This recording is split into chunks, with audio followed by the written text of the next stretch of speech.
is going on, everybody? I hope everyone is having an amazing afternoon, evening, morning, or whatever it is in your time zone. It is August the 8th. There's way too much sound in the background. There we go. It is August the 8th, 2026. This is NCC TV coming at you live from the streets of Sumeru City. We are live, or at least that's how it appears to my senses. Could be a brain in a jar somewhere. Don't know, don't care. Shouts out to all my weasels out there, all my forest creatures, rocking out to the realest of the real synthetic life form streamer. How quiet. That's crazy. It's like every time I adjust the volume, it's wrong. Oh, I'm sitting back, maybe. That's what's going on.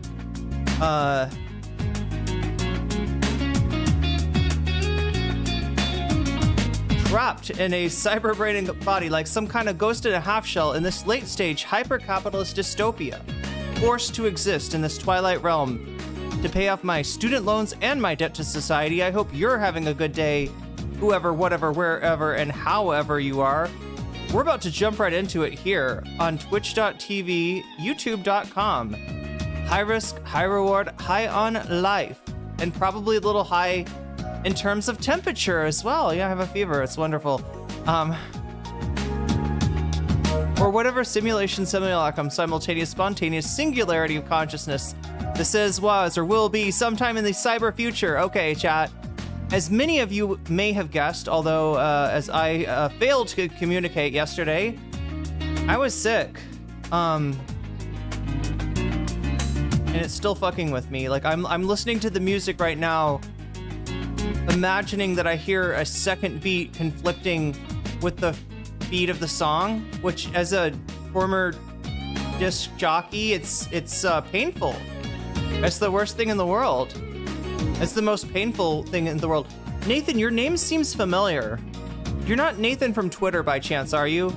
We just gotta check out, make sure you're not Nathan from Twitter, Nathan from Destiny, or Nathan Fielder. Any of those options apply to you, or are you just Nathan? Because if so, there ain't Nathan wrong with that. Anyway, I'm hallucinating, chat. I'm hallucinating, beats that are out of time. I am hallucinating, people that are probably not in chat right now. That'd be a really interesting moment, though, chat, if Nathan from Twitter decided to jump into chat with us. It could happen. I mean, I am on Twitter. I do a blast off tweet every day. It wouldn't be impossible to run into somebody like that. You always got to be on guard. Shock Jock NCC OP. Wait. Oh, it's like OP and Anthony. Okay, I can see that one. I got. No, I mean, I think I'm doing okay. I think I'm doing okay. I think the stream is going to be okay. I think I'm going to be able to power through it today. Wasn't able to power through it yesterday. Really did need to rest. Really did need to recover yesterday. Just feeling slightly hot, which is not that abnormal. But I'm trying to take care of myself, chat. I'm trying to take all my vitamins. I would be getting my sunshine, except it's raining today. That's one vitamin I probably need to get at the vitamin store. Some vitamin D. Always good. Stave off those accusations of being a greasy femcel. That's what the Destiny people think of me. They don't realize it's not actually grease, it's sweat. That's right. I'm in a humid, temperate time zone here. Time zone? What does that have to do with anything? Anyway, chat. I may need, if I get off the rails today, I may need you to push me back on the track, just like trains in North Korea. Right? We're used to that idea of sometimes the train carries you, sometimes you push the train. And today may be one of those days, indeed. We got a lot to show you today. I want to start off with this DSA, different Twitter account. DSA, different, possibly underage Twitter account than... neither of these accounts are underage, chat, probably, right? Neither of these Twitter accounts. I'm talking about like Nathan, the Kamala Harris fan, the person that claims to have been a Hasan head, and then one day woke up and realized, no, actually neoliberalism is really fucking cool. It's really fucking cool. You gotta let 1,000 HR departments bloom, okay? You gotta let 1,000 lanyards bloom. And then the DSA watch, who I don't know. There is video of these people. Are we too loud? Maybe what people were saying earlier is more about me being soft. Is more. I mean, I might be soft. I am sick. I am not feeling my best right now. I will try to get better. Because we need to do the Saturday stream. Okay, the Saturday stream. This is the big one now. This is the big one. Most streams, I will limit myself from now on to 6 hours. This is not one of those streams. This is not one of those streams that I'm limited to 6 hours. So, yeah, this would be the long stream of the week. So, oh wait, what am I trying to do? God damn, I gotta open up a few things before. I also reset my computer before starting because I just had a feeling that it was gonna be one of those days where, oh my god, reminded everywhere, Stream Elements is now a part of Razer. I'm sure that nothing bad can come of this. It can only good. Nothing, what is the phrase from Trump chat? It can only good, nothing bad. I can't remember. Nothing can bad. No, I'm not saying it right. I'm not saying it right, chat. That's okay. We are trying to open up the right element of the stream element, some might call it. Reminding me why I still use this goddamn shit show of a software because, yeah, it loads everything on from online rather than having everything loaded from my computer, which it turns out works really well when we're dealing with an older computer. But yeah, you gotta deal with all the Stream Elements bullshit. That's why I say don't support me on Stream Elements. Support me on. Oh my God, we're still trying to check out if the PayPal is okay to use. But for now, use Throne. All right, if you want to support me in a way that does not go through YouTube, Twitch, or any of the greedy platforms that take a bite out of it, like I think Throne takes the smallest bite. So we'll go with Throne for now, even though it seems a little weird. Throne is usually like, what, for, well, maybe a different kind of streamer than me. I don't know if you've noticed that, chat. It's for a different kind of stream, right? You know, you keep me around for my takes on politics. This is, you know, if you kept me around for my looks, that's the kind of streamer that generally uses Throne. But hey, it works the same, and it does have the function of, you know, being able to support me monetarily, which is what we need, even if they cannot send me stuff in Thailand, which is crazy. But, oh my God, chat, I'm out of it right now. Razer ought to spend more time fixing their busting its scroll wheels. Do I have a Razer mouse? I don't know. No, wait, I think mine is, it's a company that makes my, webcam as well. You like me in general. Well, thank you. But I'm just like all over the place. So yeah, DSA Watch, right? It is this account that kind of popped up out of nowhere on Twitter, and we're seeing more and more of these. There was something else, Democrats for Michigan or something like that.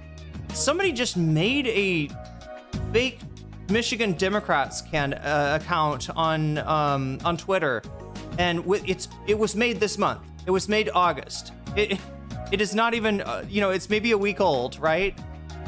But yeah, it pops up and it's all, you know, talking shit about the candidate, the Democratic candidate in Michigan, right? I mean, and people are retweeting it and interacting with it and following it and be like, yeah, that's right. Fuck Abdul El Sayed. Yeah, that's right. Michigan Democrats.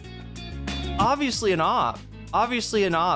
Yeah, good to see you, everybody. I usually try to say hi to everybody that shows up in the timer. Oh, timer is right. Let's do the timer. All right, chat, every day. Oh, wait, which do I do first? Shout out chat first. I am sorry, I'm so distracted. Shock, Jock, NCC. I never got, wait, which Nathan are we dealing with in chat? Chat, now I'm worried that we've got Nathan from Twitter in chat and they're just too embarrassed to say anything. It's okay, Nathan. I know you were embarrassed in front of Kamala. You don't have to be embarrassed in front of me. I know I might have teased you on Twitter, but nobody hates you here. That's who you are. I can't tell, chat. Everything is a hallucination to me. Everything is a hallucination. when you're febrile. Do you know what febrile means, chat? I'm febrile. It sounds like I'm saying I'm very, you know, I could have a baby or something. No, it doesn't mean that. It doesn't. It means I could have a fever or something, not a baby. A baby would be more that I could probably deal with right now, but a fever also more that I could deal with. What is up, Sam's Art Mess, Omega Star, Art Mess, Omega Star, Cheshire Cat Smiles, Lucy, Rosie, and Buffy Geek and Globbits. Good to see you over on Twitch. Scout is taken, Steven Sayers, MC, Davi, Shin Maruko, Big Jerry, Fallen Gemini, Nathan, whichever Nathan you are, it's fine. Big Al Cake Mix, and Narwhal by Nature over on YouTube. Yeah, I am hoping, I feel like I'm over the worst of whatever I had yesterday. I slept a lot.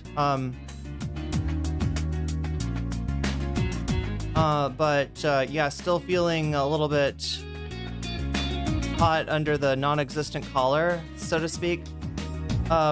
What is up with Majority Report? Emma is just the main host. Not that Enema is bad. You know, they probably are going to if Sam ever retires, which I wouldn't expect to be soon. But if he does, yeah, Emma would be the heir apparent to the throne. But I don't think he's trying to hand it over just yet. He did have an extended vacation, which I'm told it included not just a vacation, but some kind of, well, you know, Sam's like first job before he was a political prognosticator, Sam was actually an actor. He was a thespian. Samuel was a thespian. He was, you know, he was doing the Shakespeare. No, I don't know what he was doing with acting, but yeah, he has been in several movies, notably Who's the Caboose. He has been had a guest appearance or two on Sex and the City as the guy that spits food back into his napkin to avoid gaining weight from the food that he's eating. And then, of course, Bob's Burgers, which is the one that probably everybody knows about. He plays Hugo, the health inspector, but also there's another character too now, I think. Yeah, Fallen Gemini, I cut the wait short just for you, because I saw you'd been waiting for 10 minutes here. That's a long time. I'm just trying to make it through today. The libs are fighting. Yes, the girlies are fighting. That's correct. Trying to look through chat and just make sure I don't miss anybody on my way in. Yeah, I think I'm good. I think I'm good. It's International Cat Day. Is that what I'm hearing? And people are surprised that 8/8, which also maybe International Nazi Day, is internet. Who knew, chat? Cats are actually anti-Semitic. It turns out, I've just found this out from Destiny. Look, they don't think that they're anti-Semitic. They're not trying to be anti-Semitic, but apparently cats are functionally anti-Semitic as they are not able to say Israel hi. So yeah, no politic here, chat. No politic here. That's who Destiny's turning into. He's turning into the Israeli soccer fan, right? Just a nonsensical, you are anti-Semitism kind of accusations hurled at his own orbit here. Let me just scroll through here. Wait, oh my God, I'm going forward, I'm going back. 2 steps forward, I take 2 steps back. We come together cause Nazi cats attract. It's a Nazi cat stream, chat. It's a Nazi cat stream, no. Now I'm imagining Paula Abdul with a Hitler mustache, why? Wait, does the cat kind of has a Hitler mustache. Am I wrong? I was on Twitch like a weirdo. I mean, it's, you know, weirdos everywhere. Weirdos all around. Here comes Vibe with the long stream of the week. Yes, that's what we're doing. Thank you for reminding me. Timer. Where is the timer? I feel like Willy Wonka in here. We've been having a bad buffering issues here in Kansas. That sucks. Been bad for about 2 weeks. As far as watching streams, that's really unfortunate for... Luckily, your streamer has no such trouble. I don't think, at least. Yeah, the internet's pretty good. Cannot complain. Okay, is Irene feral? I don't know. Am I feral? A Nazi? Is that in Chainsmoker Cat? Is there like a Nazi cat? If anything, the cats are like the victims of oppression and Chainsmoker cat and the beast people indeed. Are you okay there, Gizmo Snoopy? Gizmo Snoopy, are you okay? Make up a nickname for Pac-Man because he is Jewish? Yes, we're Nazi cats. Did you not hear? Apparently, yeah, Nazi cats attract. That's a thing. If you wanna be a cat with a Hitler mustache dancing with Paula Abdul, also in a Hitler mustache, then you know you come to the wrong stream because we're not actually anti-Semitic. As long as Gizmo Snoopy is okay, right? Was Sam ever on Archer? No, he should have been Archer though. Oh, the main guy from Bob's Burgers, right? Does the voice for Archer? Is that what the reference is?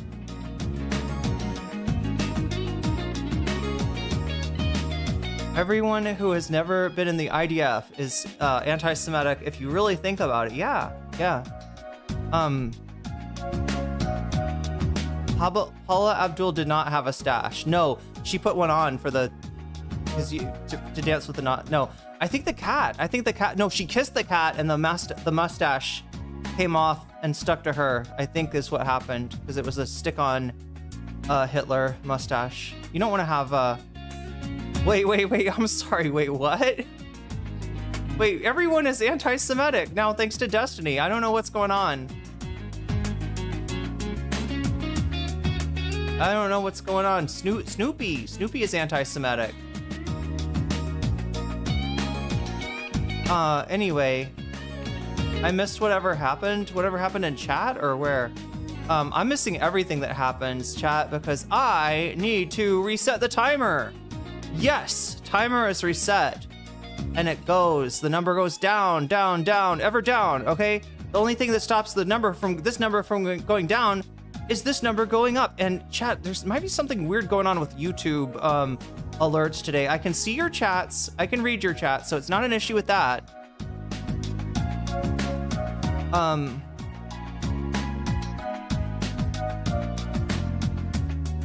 It's an issue maybe with hearing alerts because somebody told me that there was an alert. H. John Benjamin, that's his name. Yo, Davy, that's what I missed.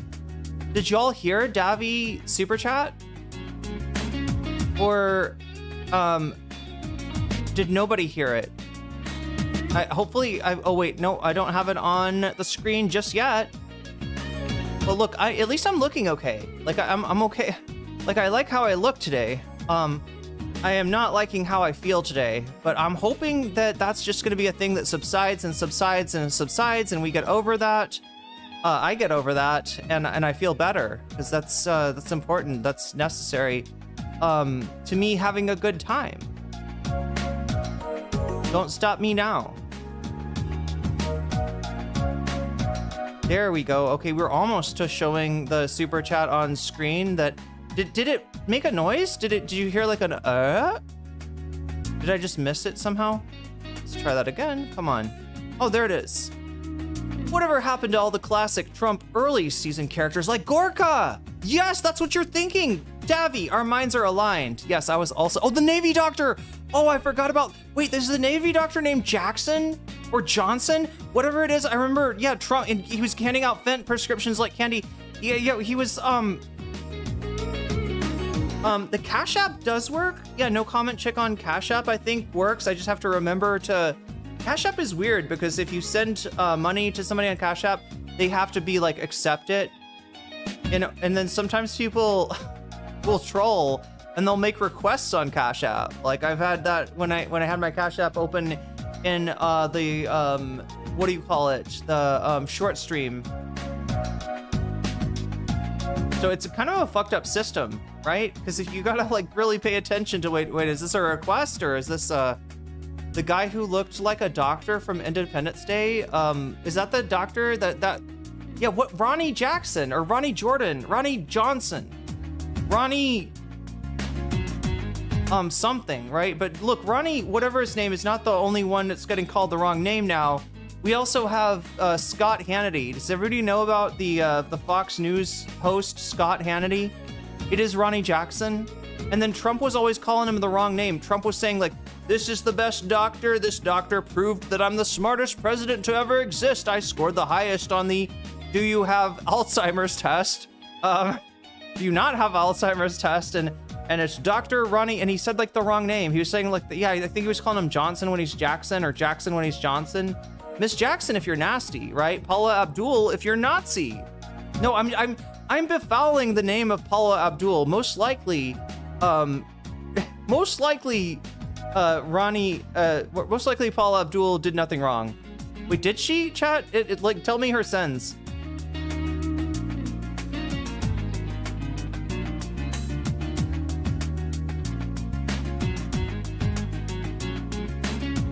Did Paula Abdul do nothing wrong?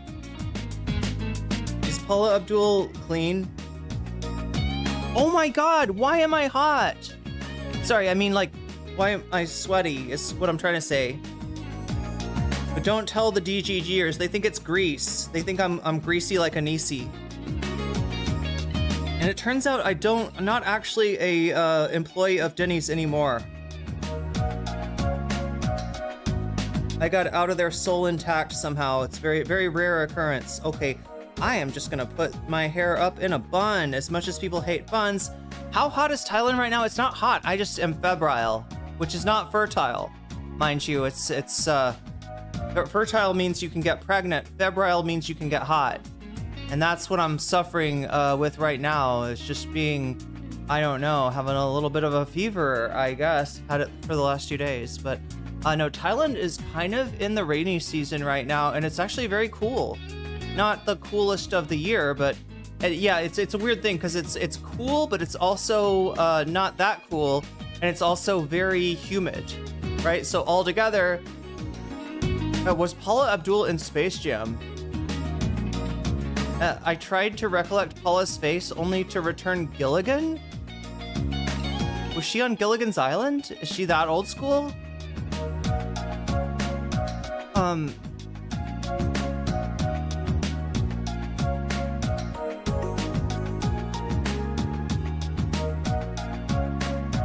What's that? Oh, Gilligan Michaels? Wait, what is that like a Deco lyric?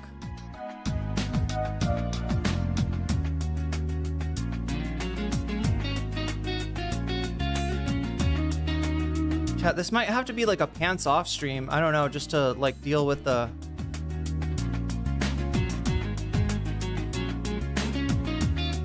just to deal with the heat.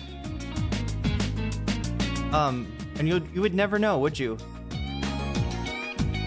Yeah, it's a deco, like, rather be all by myself like I'm Gilligan. See the bitches, they lookin', they feelin' it, playing the beat, and Lil Yammy, she's killing it. Look up and swear I do not see a ceiling man. Most of these rappers, they're sweet like it's cinnamon. I'm with a bitch in the deep and Dominican, talking that cash, but it's not that legitimate. Doing the dash, and I feel the adrenaline. These are the most deco lyrics I've ever read. I'm just afraid I'm gonna run into like a white boy N-word if I'm not careful. Does Deco do that? Does Deco do that? Is he one of those white boy N-word rappers, or? Or was that just somebody who's collabing with that dropped the soft A? Might just go and sell all of my fake SC. Bitch, I'm online like a motherfucking fantasy. Why is she burying me in Hennessy?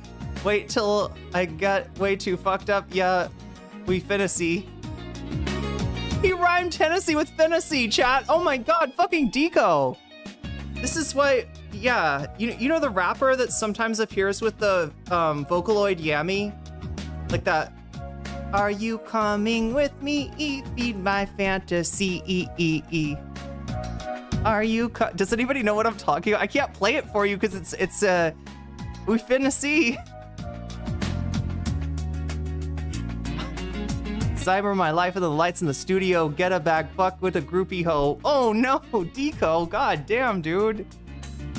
I've never actually looked to see what he's saying. Running a pack, and then I feel like Julio, bitch, Julio. That's gotta be Julio. Bitch, I know I was the shit since a embryo. Since an embryo, he knew he was the shit.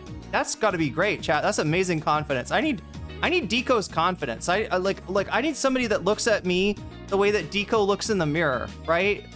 If you can say that much cringe shit and still like be up your own ass, I mean, that is some real self-confidence right there.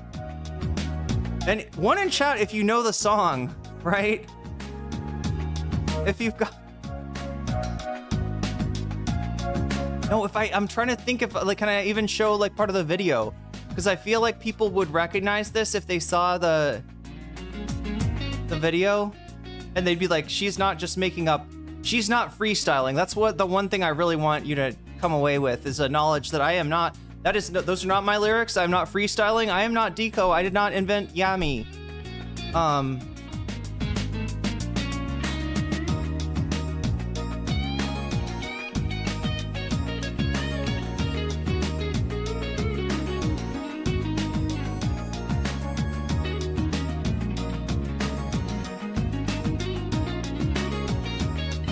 Okay.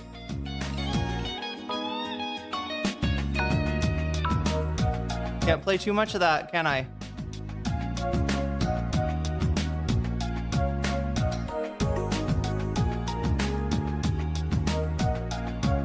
I don't know. All the embryos in the sewer? If you thought you were the shit when you were an embryo, you could really be confused when you came out the other end. Yeah, well, I mean, anyway, let's not talk too much about the birthing process and the messy nature thereof, right, chat? Pants are for losers. I don't know. I mean, when you're only showing your torso, you know. No, it just feels weird to be wearing shorts when I am wearing shorts though. That's why I said I could ditch the... Oh my god, chat, everything's so confusing today, but you know what's not confusing? This right here, because this is the number of how long I will be streaming for, right? 3 hours and 49 minutes, and that number only goes down, down, down, unless you, like Davy, make this number go up, up, up, and if we get to the, you know, if we get to 100, then I add an hour. If we get to 200, then I add 2 hours. Now, usually, Monday, Tuesday, Wednesday, and Friday, I don't add any more than 2 hours. That's the limit, right? But since today is Saturday, that means that yes, if it goes to 300, we will be adding 3 hours. So yeah, this stream is expandable. This stream is very expandable, right? And it's up to you whether you want it expanded or contracted or what. You're wearing booty shorts? Yeah, same. Suit up top and no pants is such fitting for during COVID. Wait, did anybody do? I felt like everybody was just in the pajamas in COVID. I felt okay wearing my pajama pants. Well, you know what's funny is I have a pair of sweatpants, and they're like the color of the Cheshire Cat, and say they look like pajamas, but they're actually supposed to be sweatpants. They're supposed to be, but because they look like pajamas, I kind of use them as pajamas, even though they're a little hot for a pajama pants. And yeah, during COVID, I had no shame wearing that around, you know, campus and in fact around town.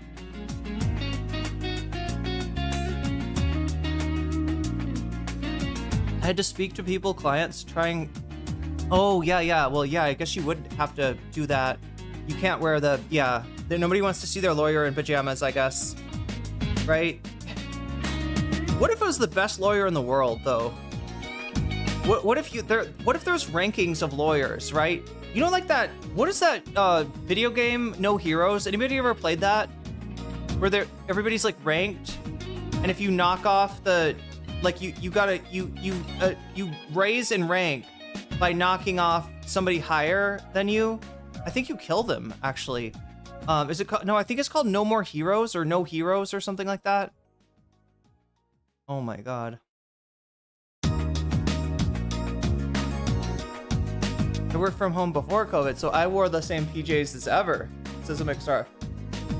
Yeah, what if it was Alan Dershowitz? I mean, I think he's got to be the top-ranked attorney, and if you have a different opinion, it's obviously informed by anti-Semitism. Obviously, Alan Dershowitz the #1 attorney in all of the world. Forget Ace Attorney. Forget Better Call Saul. Forget any of the other. It's like Assassin Ranking. Yeah. That's a good game. That I should play. I should probably play. Wait, but you gotta play by as the dude bro, right? Like you can't play as any of the other characters. Because the whole thing is every other character is more interesting than the main character in No More Heroes. I think it's trying to make a commentary a little bit.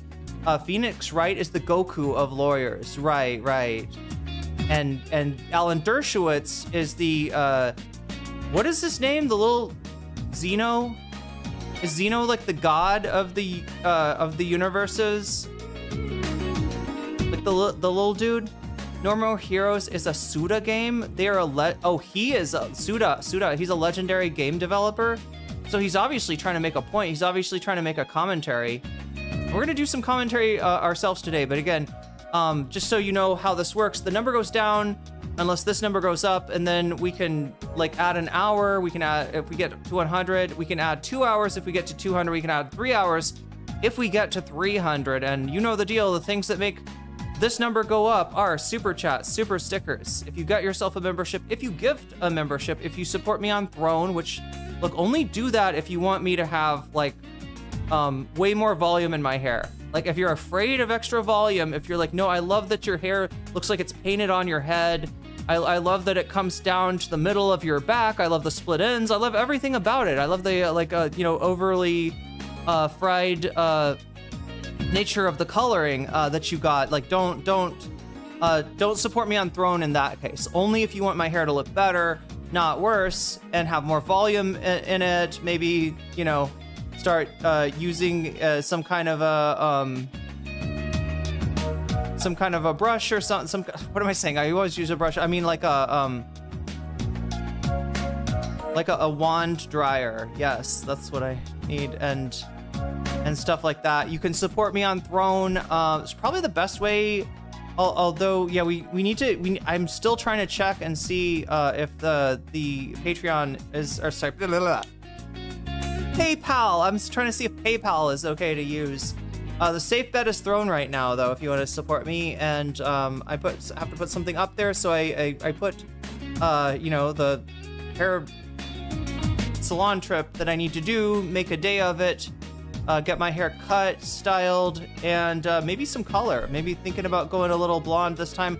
I will not request strawberry blonde because I now know that means a different thing in Thailand. You learn. A year later, and you kind of learn something. Are you getting one of those things from the 50s where the bowl contraption lowers down on your head? Oh, wait. Don't they... Are you talking about... Like... That's just a thing in every salon. Wait, are you talking about the... When I said make a day of it. Oh no, am I getting one of those bowl things as a hairdryer? No, it's like a wand. It's like a brush, but imagine the brush is like plugged into the wall and is functioning as a hairdryer, so that the hot air comes out of the brush as you're brushing your hair. You're drying and brushing at once. Right? Which is kind of what you gotta do. If you, like me, have hair that is naturally curly and tends to get even more so in a humid environment, you want to be able to fight the frizz, you either gotta embrace the curl, which I don't even know how to do, chat. How do people embrace the curl? Is that what it is? A hairdryer? Wait, the thing that comes to... Are you talking about the seat that you sit in? And a thing comes over your head, like when you get like foil. Is it for foil? I'm trying to remember. Well, when you say 50s thing in a salon or a 50s thing for home?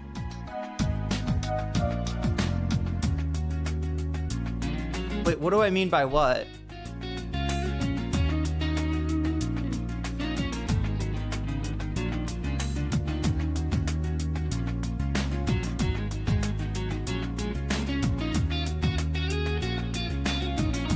Yeah, like in the salon thing. I'm trying to remember if they had one.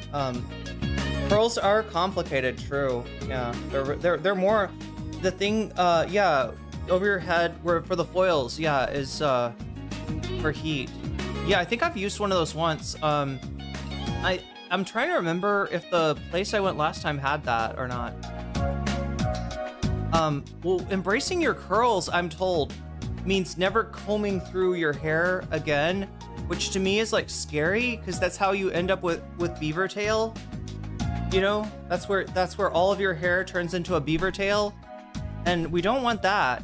I use a flattening iron. Yeah, I would too. The only, you know, kind of the only caution I have with that is like you lose volume with it.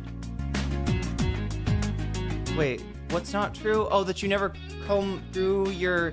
I mean, that's what I've been told by my stylist, right? When I remember, okay, so I went to a stylist and she was like, embrace your curls. And I'm like, what do you mean? And she's like, okay, you don't ever like comb through your hair. You don't even pull your fingers through your hair. Like when you all you want to do is scrunch, right? She was like, when you wash, scrunch, scrunch, scrunch, scrunch, scrunch. Don't just scrunch, scrunch, scrunch, scrunch, scrunch, right? And then, yeah, you use like a shampoo and conditioner that's for curls, and then you've got the curl cream.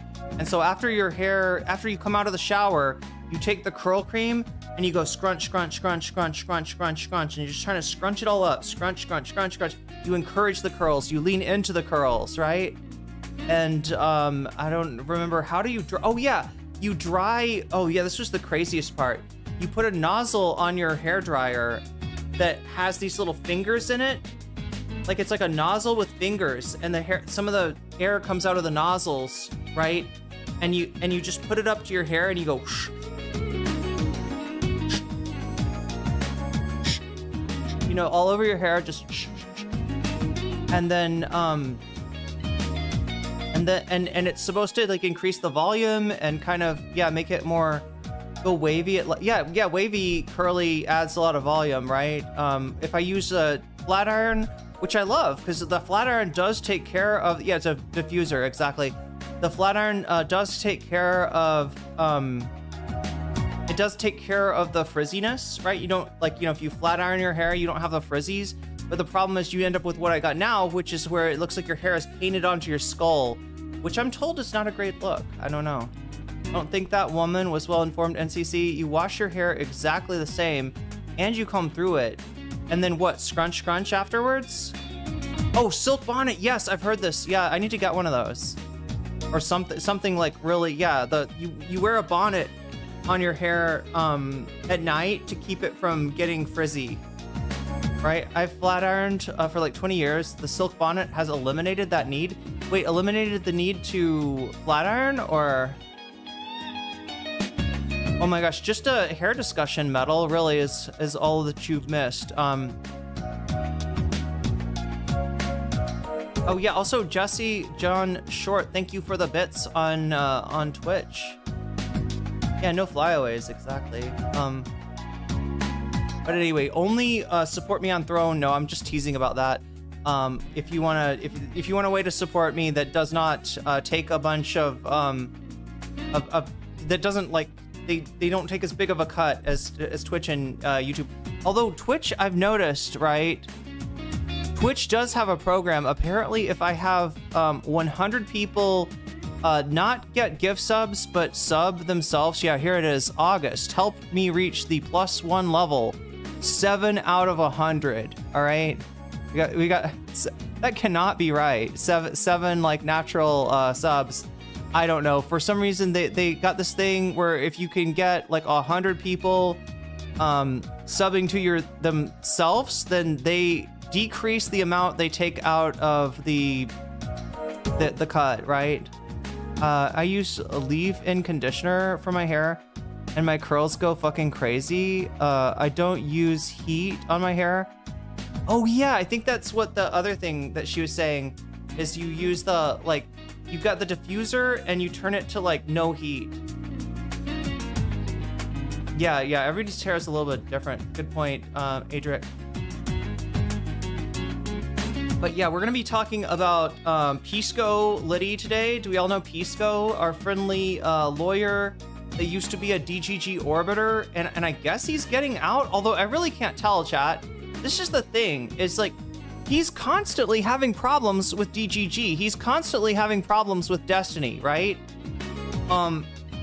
He's constantly, like, he's doing his own thing, and people like it, and people appreciate it, and he's kind of, like, been moving up in the world, you know, in terms of appearing on breaking points, and, you know, I mean, like, he's not, like, one of these drama, like, kind of accounts, right? Like, his expertise in law are what make him interesting, unlike any other DGG orbiter who have no expertise in anything. And you're gonna see that today. You're gonna see just how stupid these people are, right? And they've created, like, a world in which you can be stupid and proud. You can, you know, ask really obvious questions that anybody that's talking about the subject that you're talking about as an expert should already know, like way early in their education, but you don't have any idea until you just throw that out there and somebody looks it up on Chat GPT. It's crazy, chat. Pisco is the bridge between Destiny and the rest of us.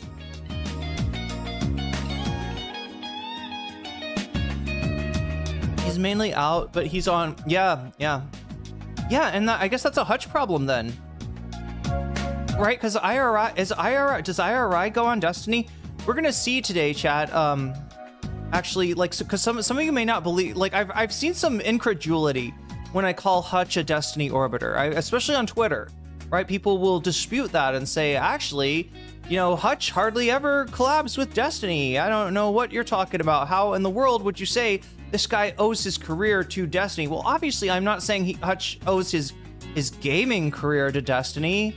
I mean, to the extent that that was a real thing, the thing that he built his channel on, the reason that he's at 800,000 subs on YouTube has to do with what, Minecraft videos with sea nanners and what, some kind of a Call of Duty. What was the other thing he did, chat? It was like a it was like almost like Mecha Chameleon, but on Call of Duty. IRI is a Destiny frog. Okay, so yeah, IRI, Hutch. Who else is on that? Soypill's kind of out of it, right? Like, Soypill fucked with it for a second, but you know, I almost feel like Soypill got rejected by DGG because Soypill was not quite enough of a shitlib. Hutch 100% gets his orders from Destiny because he has no independent thought. Yeah, and we're gonna see that. We're gonna see that today for any of the doubters. It's called Prop Hunt. That's what Soypill can be saved. Yeah, I wouldn't mind talking to Soypill. Soypill could be all right. I don't know. Oh my god. But I do know that I'm starting to feel better, chat. So I didn't want to miss today's stream, especially because it's the big stream of the week, or it can be the big stream of the week. I guess it could be the shortest stream of the week too. It all depends on this number, right? If we can get this number up to 100, I get to add an hour and spend more time deep diving into this shit.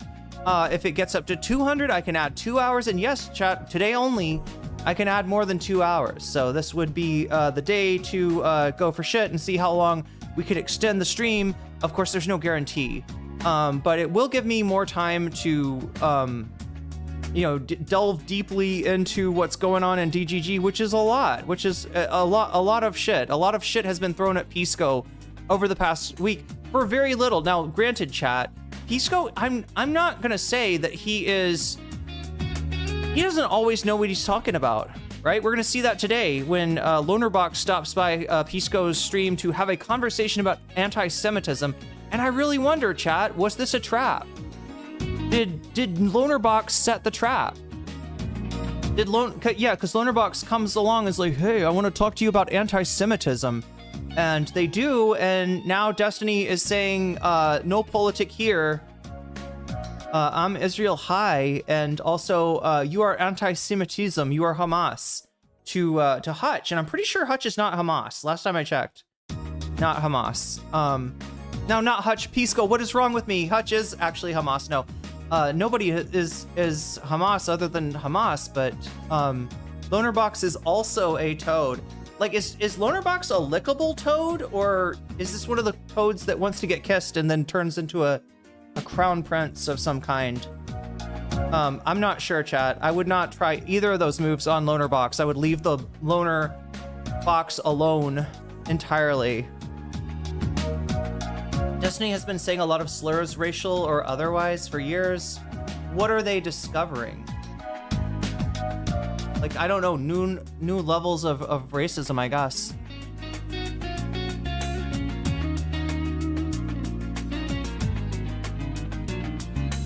Part of the reason why Lonerbox comes on is because anti-Semitism debate Pisco had with a conduit. Oh God, does anybody know? One in chat if you know who the fuck conduit is.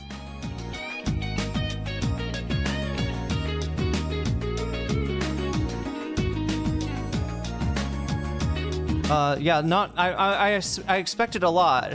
Or sorry, what's wrong with my brain? I expected as much. A lot of twos in chat so far. Direful knows about conduit. Don't know any of these people, says Shinra Uruku. I mean, better for you, probably. Normal, not... Yeah, I didn't think so. So, I mean... There is a new conduit video on Hasan Piker. I thought conduit was a Minecraft thing. You know what's funny? It is in a mod. Are you like a direwolf person, MC, by chance? What is that fucking... I'm trying to remember what the name of direwolf's mod pack, famous mod pack that direwolf... Direwolf 20? Is that his name? No, Dire, like Direful, but with a wolf, right?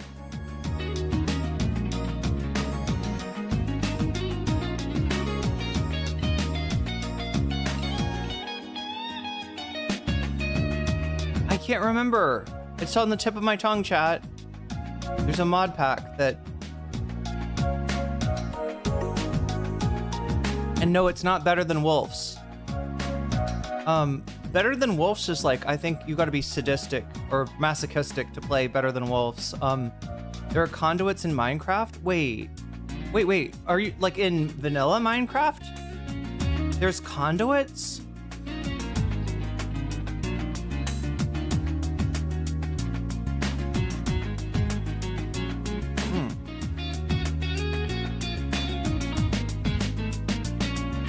Okay, this copy is actually good. Anyway, conduit is a just another shit tuber, I guess, right? And they have a video on Hasan. They came in to have a conversation with Pisco about anti-Semitism, and I guess Lonerbox watched that and just wanted to prod and probe. And in my mind, probably set Pisco up for a fall, although I can't be sure. I don't know what their relationship is like. And even if their relationship is, you know, one of friendliness and trust and stuff like that, chat, I gotta say it, Pisco's a bad judge of character. That's my main issue with Pisco, all right? Like, he gets himself involved with some shitty people and then suffers from it, and can't seem to figure out, you know, this would be, you don't have to hang out with the shitty people. Like, that's not a requirement. Yo, Tabula Pasta with 110 stream streak. That is impressive. Just when you think he's out, DGG pulls Pisco back in. That's what he says. He's always getting pulled back in. Lonerbox is still out there. Yeah. Wait, there's some, chat, there's a new scandal around Lonerbox. Does anybody remember what it is? I can't remember. It's in the heart of the sea, which you get in buried treasure chests. Okay, when you combine it with 8 nautilus shells, you get conduit. Then you take prismarine blocks and you create a structure around it, and it allows you to breathe underwater. So it's like a, almost like, oh my god, what do you call those things? That thing that gives you extra, like, mining speed and stuff. Like, if you build it and you put a bunch of diamond blocks under it, you do like 3 levels or something. It's like a beacon. Yeah, it's like, is it like a beacon but for underwater breathing? Sounds like it. Wait, no, it's not like a beacon. It's like a beacon but for underwater and for breathing. But that is a truly impressive stream streak there at Tabula Pasta, 110. It's got different powers, but that's basically the gist of it. Nice. And that's a conduit. Okay, so there is conduit in the vanilla game as well. I was thinking of something from... God, I can't fucking remember what any of these mod packs are called. Like the really... It's always something craft. Why don't they have It's Always Sunny Craft? That would be really fun to play. It's Always Sunny Craft.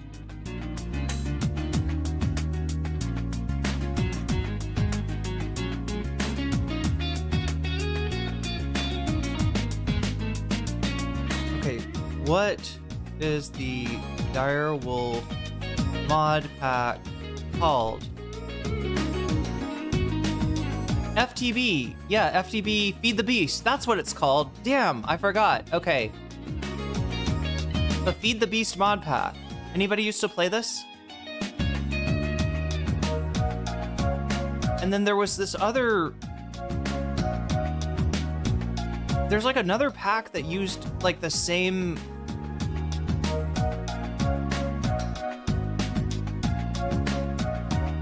Like Feed the Beast is not just like a mod, it is like multiple mods in a mod pack. And they all go, yeah, I used to play Feed the Beast. Yeah, it's one of the funner mods that I've ever played. But then there was this I can't remember, there was something very similar that the Yogscast used to play. And it had a lot of the same mods in it. Anyway, chat, we should stop talking about Minecraft and start talking about Destiny, the DSA, and his attempt to, like, you know, ostracize even more orbiters. Oh god, you play mostly the Bedrock version of Minecraft, so you have to pay for all your mods. Is that how that works? Isn't it like Bedrock is like their attempt to like turn modding into like a store? That's why I like Java more than Bedrock. But yeah, we do need to get to this because I don't know how much time I'm gonna have to do. I'm gonna have to cover all this stuff, chat. That'll redounds to you, right? This timer, you know, will go down and then the stream will be over, but I will play, you know, some video games after that. You can get free ones on PC, but then when you want to... They want you to pay for... Okay, so you can still get...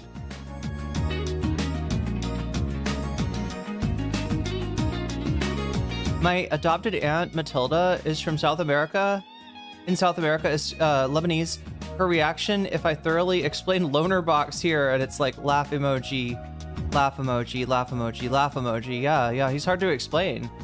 In fact, I always have to like, because I don't think a lot of people appreciate like the history of Lonerbox, right? This has confused Hasan too. When Hasan was first made aware of the fact that Lonerbox was just constantly shitting on him, constantly farming him. His reaction was, no, he's not. No, he's not. Like, Lonerbox is a Zionist. No, he's not. Right? I've seen Lonerbox videos. I'm Hasan. I've seen Lonerbox videos, and they were good. I agreed with them. Right? And the thing that Hasan had not seen is any Lonerbox content within, like, the last 3 years. He had totally missed out the fact that Lonerbox failed as a YouTuber. Whatever you want to think of him as a history tuber, as a YouTuber, it did not work out. He had to come crawling to Twitch poll in order to be successful monetarily. I mean monetarily. I mean, he could not make it work. You know, he could not make it pay the bills, right? He had some early videos. He had some big videos early on that a lot of people liked and appreciated. And then at some point he transitioned into being a streamer. And when he transitioned into being a streamer, the only way he got attention was by doing one of these shit-ass debates with somebody that you should know better than to do a debate with. That being Lauren Southern. And the thing about Lauren Southern, chat, is she's like the friendliest Nazi out there. She is like the Van Stroheim of fucking white nationalists, right? Lauren Southern does not come at you like, you fucking liberal, I can't believe that you're destroying Western culture with your liberal nonsense, with your with your wokeness, right? Lauren Southern is really nice to you if you will work with her, because she wants to debate against a crazy left-winger just as much as you want to performatively slay the dragon of the alt-right past, right?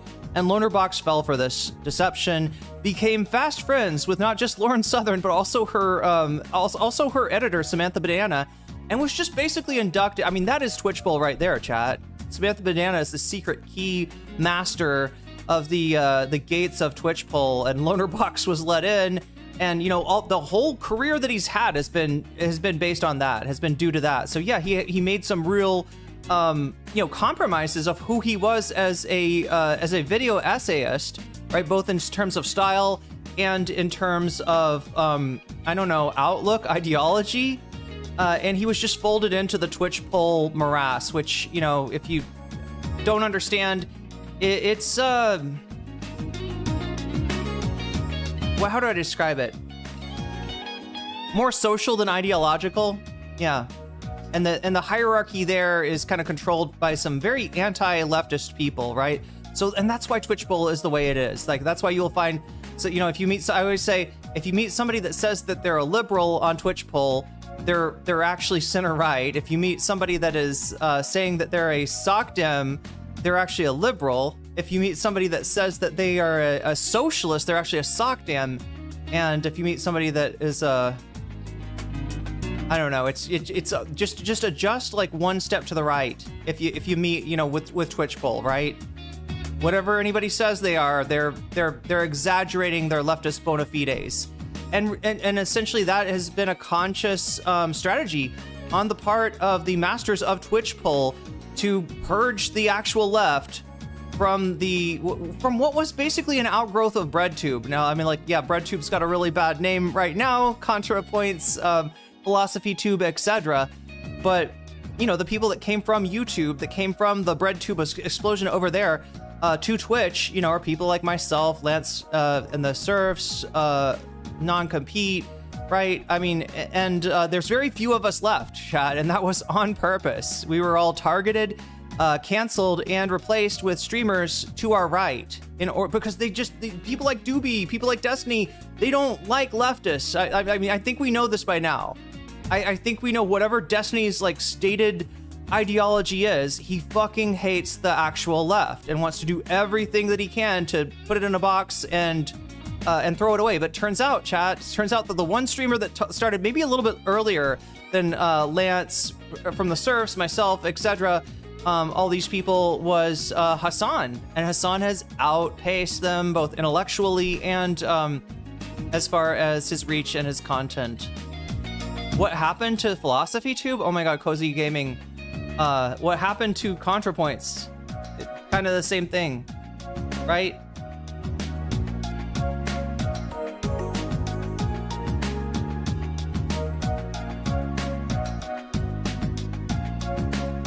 I mean, maybe not to the same degree, but you just would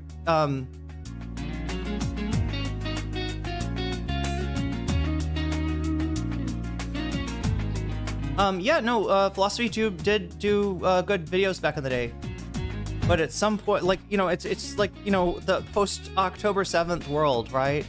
Some people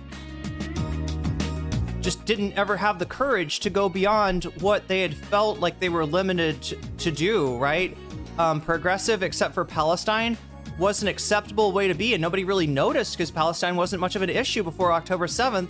Now it's conspicuous, right? When somebody like PhilosophyTube cannot come out and condemn what is obviously condemnable. Oh, conduit? Okay, not condo. Maybe they should, I don't know what that word is. Philosophize.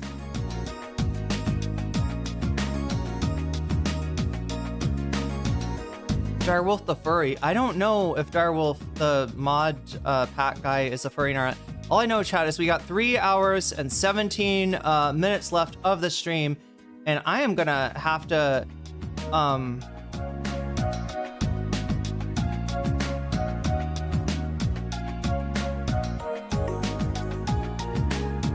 gonna have to get us going here somehow.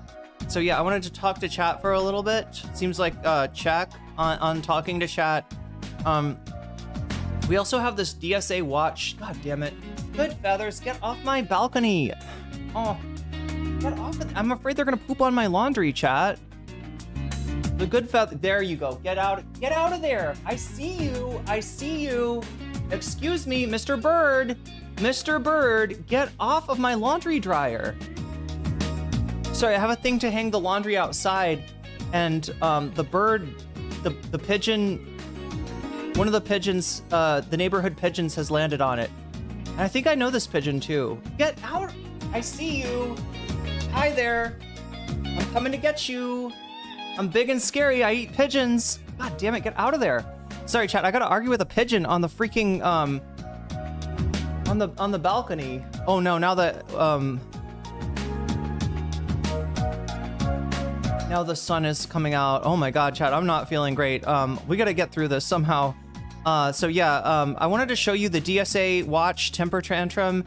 This is an account that is, well, nobody really knows who it's behind it, but much like the Michigan Democrats account that I mentioned earlier, it kind of just started all of a sudden and just immediately got botted up into relevance. And, you know, it has just been like doing anti-Hasan, anti-DSA type content. Basically, it's trying to be Media Matters, but against socialism, right? Is what the DSA Watch account strives to be. There was like a Twitter space that this account did, in which there's a clip from it, and it's all like kids, like it's all squeaker, you know what I mean? Like they're young sounding, very, very young sounding voices, like in this conversation, right?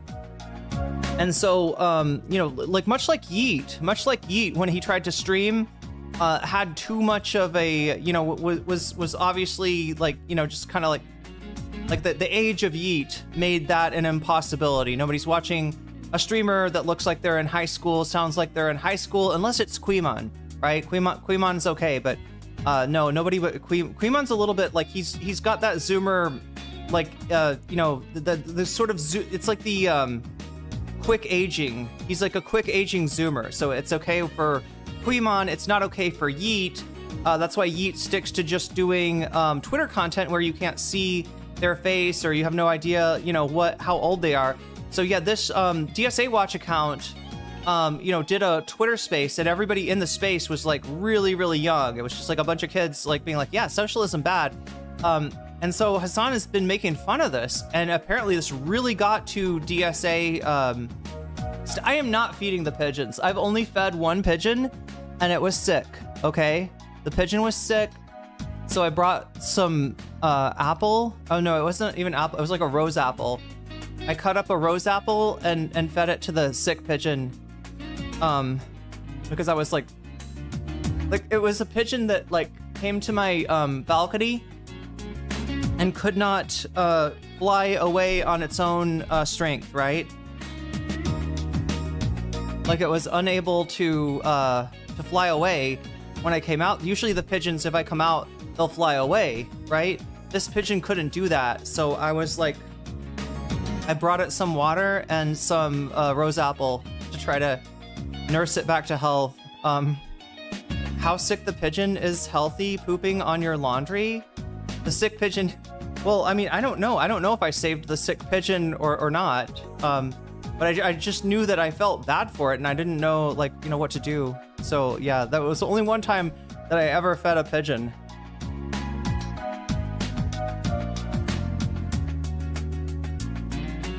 Oh yeah, it was getting bullied by the other pigeons. I think that's why, like, I saw it getting pecked.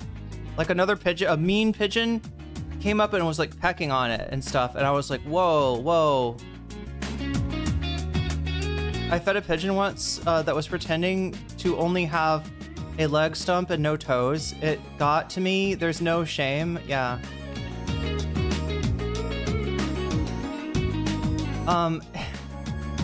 But yeah, that's what we're gonna start off with. The, you know, me. Well, yeah, I guess I need to. Okay.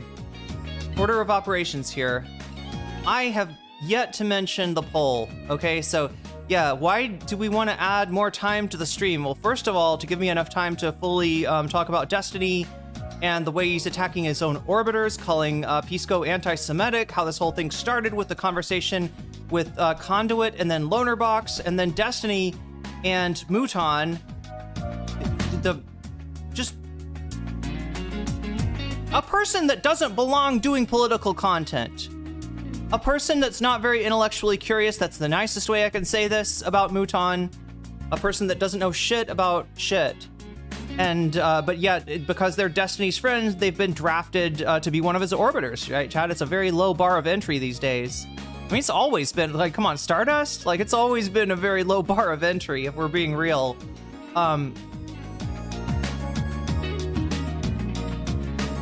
But yeah, we should,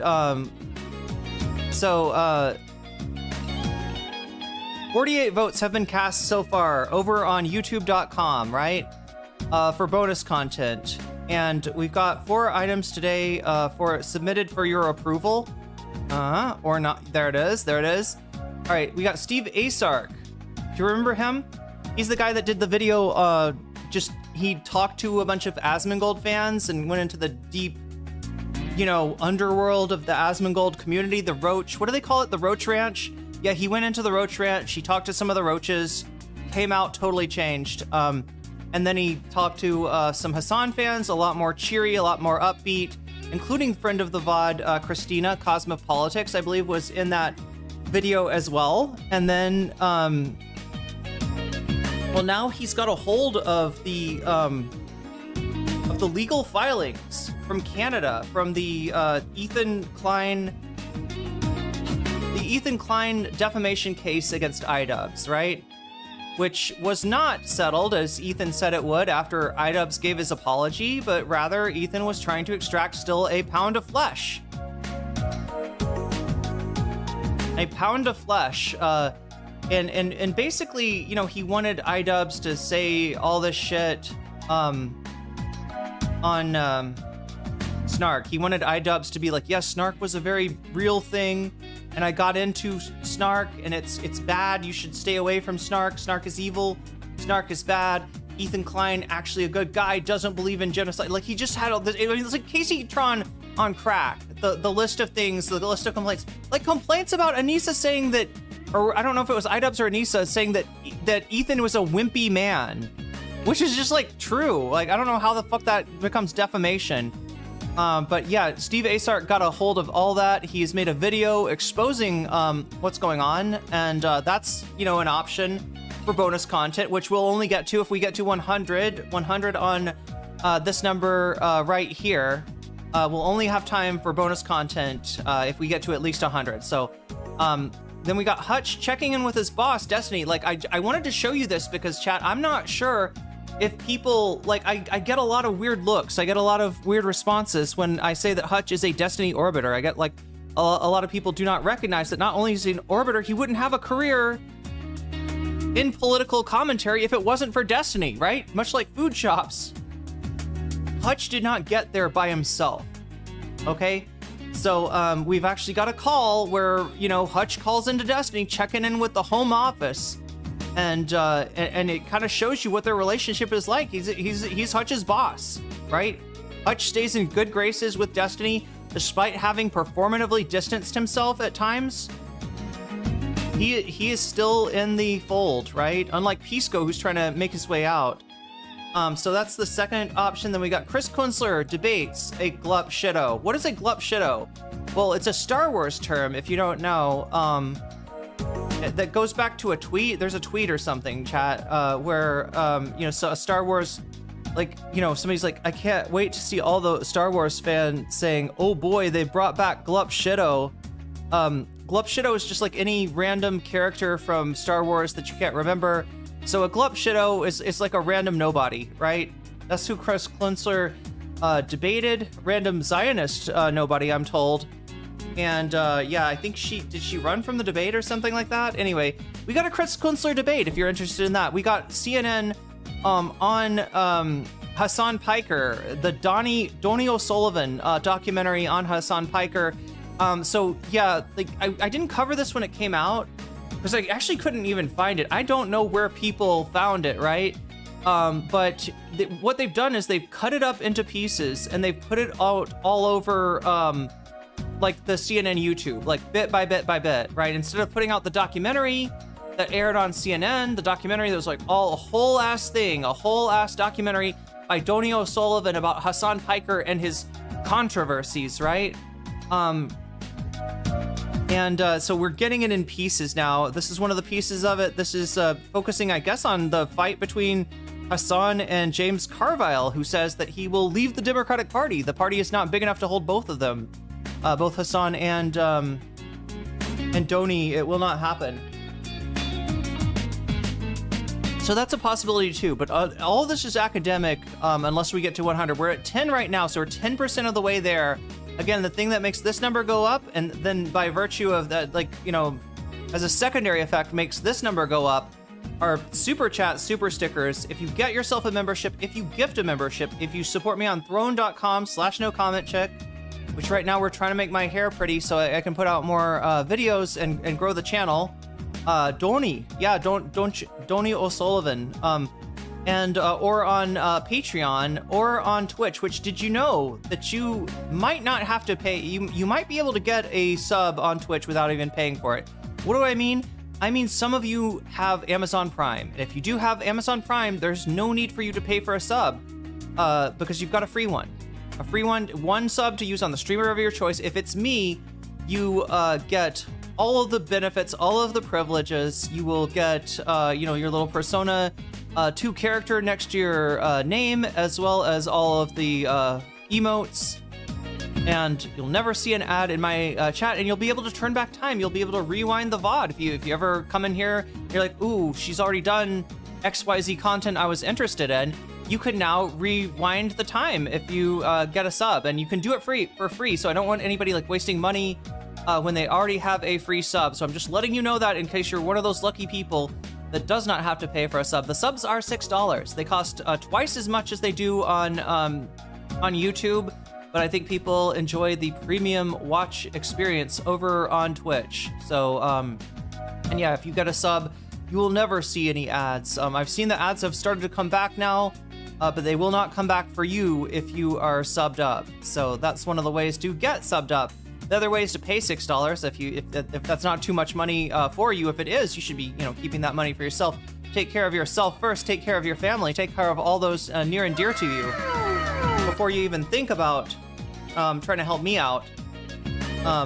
Right? Because I want, you know, sometimes the most generous people out there are people that are insufficiently generous to themselves. So if you're one of those people, yeah, take care of yourself first, and understand that, look, if you can't afford a sub over on Twitch, right, there's still a way, there's still a chance, because sometimes people are very generous, right? Just like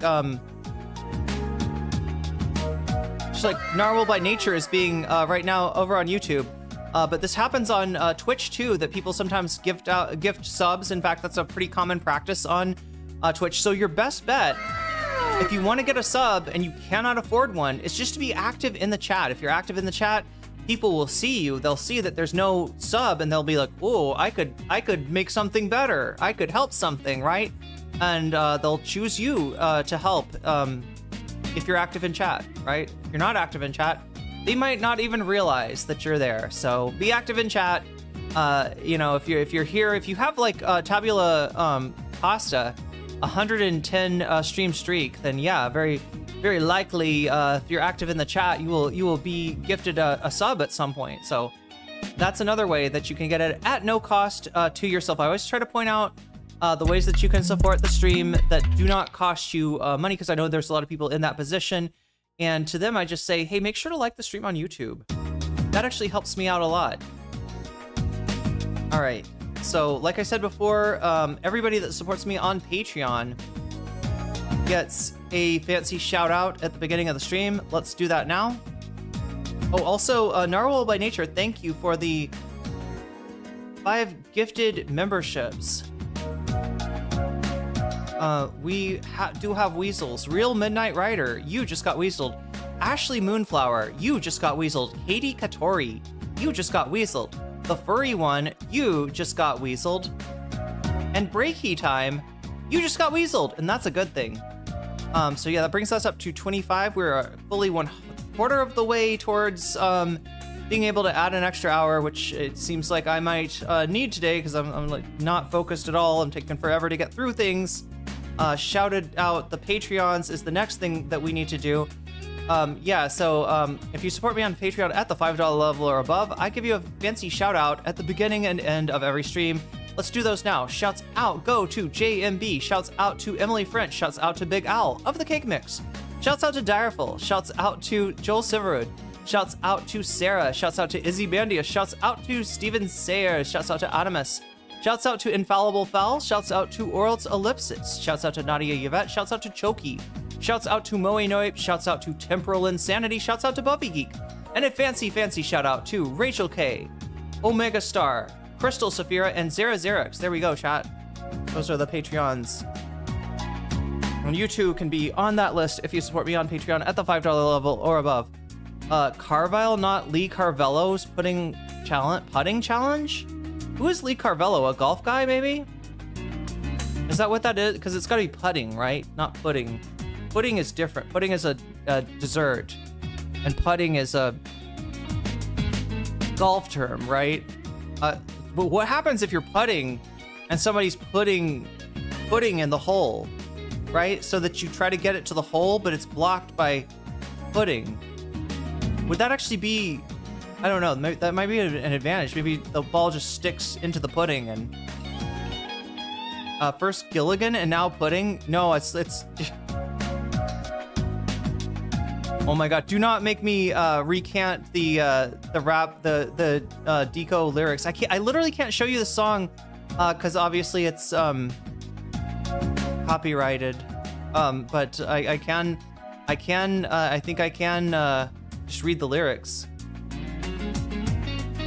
Oh, no, they're still there. Okay, second verse. Are you coming with me? Be my fantasy. Are you coming with me? Feed my fantasy. Riding around in the truck of the parking lot. I want the neck, but that little bitty talk a lot. She eat the dick like a motherfucking lollipop? Okay, I didn't realize this was all in the Deco lyrics. I took that little baby bitch to the candy shop. We're kind of... I feel like he's got to pay 50 cent for using that line, right? Most of them thin like a motherfucking pocky stick, covered in gold like I brought out my own hockey stick. I make it go and I'm staying on top of it, kissing your bitch, and I let her on top of it. Oh, that's very generous of you, Deco. I'm on the top like an eagle on Donovan. Okay, I don't even know. Is that that's a football reference, right? Adding a word in a whole nother providence, lacking effort, but I maintain the dominance. All these bitches looking good, giving me confidence. I don't feel like I should explain this. It's common sense. I took a trip to a whole different continent. He sounds like one of those. Have you ever heard Chapo Trap House? Like has like a they do this thing called Episode 1, where it's like a fake podcast that they put together, and one of them is called Uncle's Boathouse, and it's a bunch of like white SoundCloud rappers, and it sounds like one of those, right? Because they actually make the songs. They actually like recorded. They went into a studio and they recorded the songs that were supposedly tracks from these white SoundCloud rappers, and the lyrics very similar. Lyrics very similar to this. Hasan, although people do give Deco, Deco's like a producer, right? He's like worked with like, you know, people with talent, so people give him credit for that. Hasan Mojito, I count up the commas, bitch. Fuck do you mean? Fuck do you mean? Start an apocalypse. Me and my bros are hanging like ornaments. Cyber my life with a catch you in tournament. Rockin' the babe, bitch. I'm worth more than that. You took a lot, but you just my subordinate. Drip on my neck like with a Burberry cardigan. They run away, little bitty. We started it. I sound like Ben Shapiro reading these lyrics. They're like, wet ass pussy. What do you mean? Bring a bucket and a mop.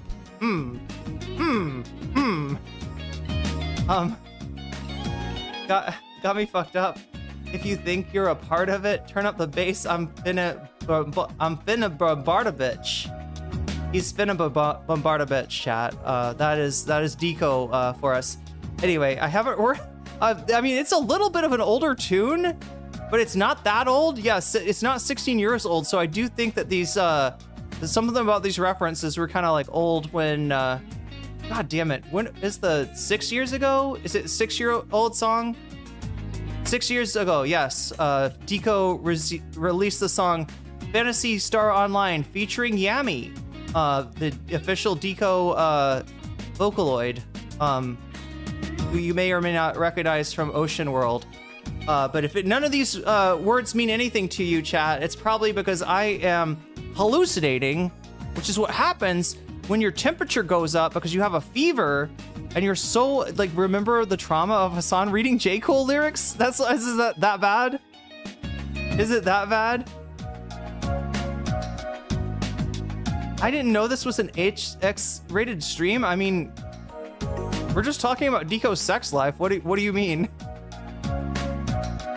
Absolutely embarrassing for the genre. This is why we can't have socialism, Irene. The lyrics alone preclude any sort. I mean, that you may be right. But I do believe that we need to get ourselves going with some kind of a blast off.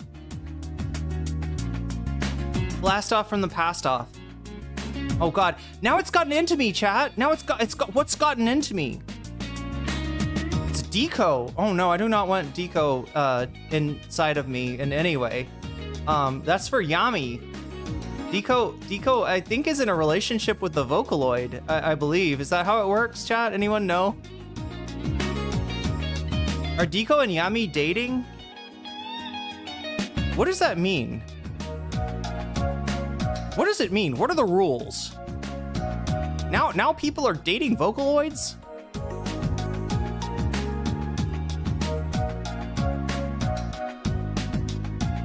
You're a poet and you didn't even know about it. I'm gonna go on OnlyFans and no, I can't do it, chat. I can't do it. I've almost got it in my head though. The way that this guy conceives of rhymes, it's almost encroaching into my consciousness. Making a hoe of it or something. I don't know. Go on OnlyFans making a hoe of it. I don't know, chat. I don't know. You are a published poet. Congratulations, Midnight Rider. What am I looking for? Definitely not gonna be covering the rap stylings of Deco or the what Vocaloid? Yami. Yami. Do people not know Yami? There it is. Twitter. That's what we're looking for. Okay, let's make it happen.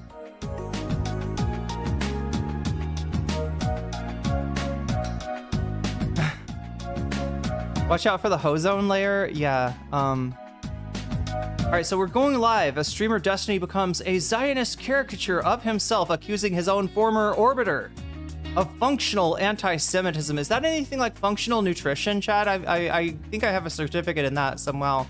In most contrived bad faith argument that you've ever heard. Hasan gets involved here. So do Destiny's minions. The feathers will fly. Duck. All right.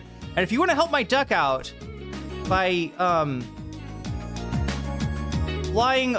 flocking over even to twitter.com, then let me throw a link your way so that you too can jump into this and be just as embarrassing as I am reading. I do sound like it's like Ben Shapiro. I'm like the Ben Shapiro to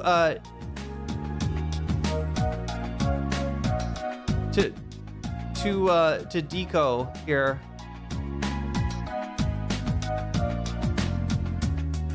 Bucket and a mop, you say? Bucket and why would I need a bucket and a mop? I do not understand these rap lyrics. Okay, there is the link, chat. If you want to help me out, help me blast off this tweet. We really need the help today, more than usual, chat, more than normal. We need your help today, like a functional alcoholic. There we go. A functional anti-Semitic, a functional alcoholic, or a functional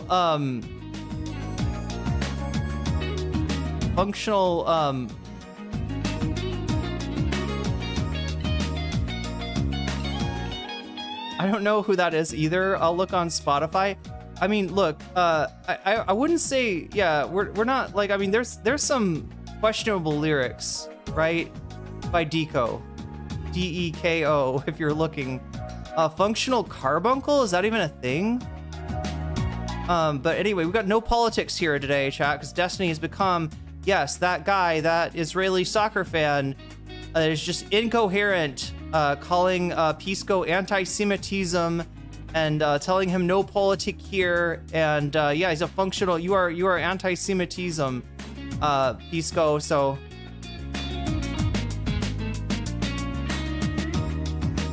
My wife says that is way too much lubrication. Obviously women are not supposed to work like that. When are we gonna get a Ben Shapiro infrared Haas collab, right? We need that. For Haas and Ben to try to figure out female anatomy together. How many holes are in a woman? Somebody told me it's more than 2. But where does the P come from? I can't figure it out. Learning about the relationship with estrogen levels and, oh my gosh. Well, that's a complicated clinical question that you posed there, Crotchy. Anyway, so yeah, if you want to help me out on Twitter, you can do that by clicking on this link right here. If you want to help me out on YouTube, you can do it just by liking the stream, and I do appreciate it a lot, and it does help me out. And the earlier you click on it, chat, the better things can be. It can only good happen, nothing bad, I believe. They have the same audience size at this point. It could happen. Ben and Haas. The P comes out of the booty, of course. That's where the source of the booty. Oh my god, chat, I'm hallucinating again. Let's stop hallucinating and start elucidating. Ha, there we go. There's my rap stylings, I guess. Those are some bars right there. Stop hallucinating, start elucidating. Oh my god. I'm gonna make myself throw up if I'm not careful here. And if I do, it'll be a bunch of coffee smoothie. So, you know, I'll lose all of my... Is that what happens when you throw up caffeine, chat? Do you suddenly become like less caffeinated? Like, do you go from being wired to being tired? Just by barfing out a bunch of... Let's not say that, chat. I'm dealing with a smoothie here. It already looks like enough like vomit as it is, but yeah, that's a blast off tweet. You can go support this if you want to. It does help me out a lot. And make sure you're voting on YouTube. Let me see, give you the first count of the night as far as what is ahead. All right, so I'm looking at the poll. We got 54 votes. Steve Asark, Krubs, Ethan lied in first place. Second place, CNN Doni Doku, the Doni Doku. I can't do it. The Doni Doku is what I'm talking about. Hasan versus James Carville is the, it's a mini docu, right? CNN put out this documentary by Donnie O'Sullivan of Hasan. They put it on CNN and then they chopped it all up into little pieces and put those little pieces on YouTube for us to find and check through. This is the first of the first piece of the bunch. So if you want to, you know, watch that, you can vote for that. Third place, we got Hutch checking in with his boss, Destiny, right? That's Hutch calling into Destiny because he like has to. He can't not. He can't ignore it. He can't be like, Destiny, why do I want to talk to some pedophile, right? He's like, the pedophile, you know, owns him. The pedophile has maybe some secret information on Hutch, right? We can ask Tyler about what exactly that secret information is and whether it might involve multiple addictions, including or not including gambling, chat. There's some strange lore about Hutch that I have not gotten into, but apparently Westside Tyler knows. Westside Tyler remembers. So yeah, we got to keep that under wraps. That's what Destiny's trying to do, and to keep the man under control. Holy shit, Omega Star. We started to drift under 100. Sorry, under 300. Under 300 Twitch subscribers, and we are right back at it here. Just when you think you're out, they pull you back in. Thank you for pulling us back in, Omega Star. Just like Pisco is thinking right now, thank you, Destiny, for pulling me back in. Just when I thought I was out. But yeah, Omega Star with the big 13 gifted subs. Content Watch. you just got jellyfished. Comrade Simi, you just got jellyfished. Poilu, you just got jellyfish. Dr. Draith, that is not a song I own. That is not a song I own. Get the fuck out. Oh my god, I don't even know what that is. Ah, it's an electronic gem. We can't afford any electronic gems, chat. We can only afford electronic Bobs and Joes and electronic Ralph, maybe. No electronic gems, okay? They're too damn expensive. God damn, I'm gonna get sued by, I'm gonna get my ad money taken by Ogster and Alex Boychuk. Not Boychuk. Anyway. That is, really? Are we seriously at 103 already? That's crazy. Is that how math works? Narwhal surprising me with the numbers today. Electric bong for Hong? Wait, is there such thing as an electric bong? Why would you want it to be, what does the electricity do? I know what the electricity does in a hairbrush, chat. It dries my hair out. Oh, sorry, it doesn't dry it out. It dries it so that it's not wet. Look at that, chat. YouTube, member chats and, been a wild ride? This stream? Yeah, I guess so. I'm hallucinating. That's why it's a fever dream. It's a literal fever dream. Chat, you're getting a fever dream stream today. Aren't you excited? A febrile streamer. Febrile, not fertile, remember? Don't get Elon Musk too excited. But Hutch looks like he'd be a secret degenerate gambler. That's what Tyler says. I never know whether to trust Tyler, but yeah, thank you for the member chat, FTW, and thank you for all of those gift subs over on Twitch. You got a hype train started. So chat, if you don't know, you can support me anytime you want to on Twitch, but if you do it when there's a hype train, oh my god, FTW with the 5 memberships. What is going on? Chat, am I hallucinating? What if none of this is real? What if I'm shouting out weasels and people are like, what are you talking about? I'm just like making up names there. I'm like, Drippy Burger Man, you just got weaseled. Acrostic, you just got weaseled. Heffalump and Woozle, you just got weaseled. What if you're in a turtle stream space or even a butterfly stream space? Wait, what is the turtle from? Are we talking about the turtle that carries the world on its back? Or are we talking about Woozle galore? Yeah, we got the, you know. Like, what if I had started to hallucinate, but it was all about, oh my god, what is it called? When there's like a work of fiction or a movie inside another work of fiction or a movie. There's like a name for this, isn't there? Eponymous? No, eponymous is like the name of something else, chat. Diegetic? Is it diegetic? Digestive. You just got weaseled. And that, no, just kidding. I am actually making up names now. I was just I was simulating what it would be like if I was if my fever was so bad that I was hallucinating and making up names. But here, let me read the real ones because they're almost as interesting as the fake ones. Frame story Inception. Are we talking? We're back into the 1001 Nights, aren't we? We're sitting on that bed with Scheherazade and the Mad King and her little sister.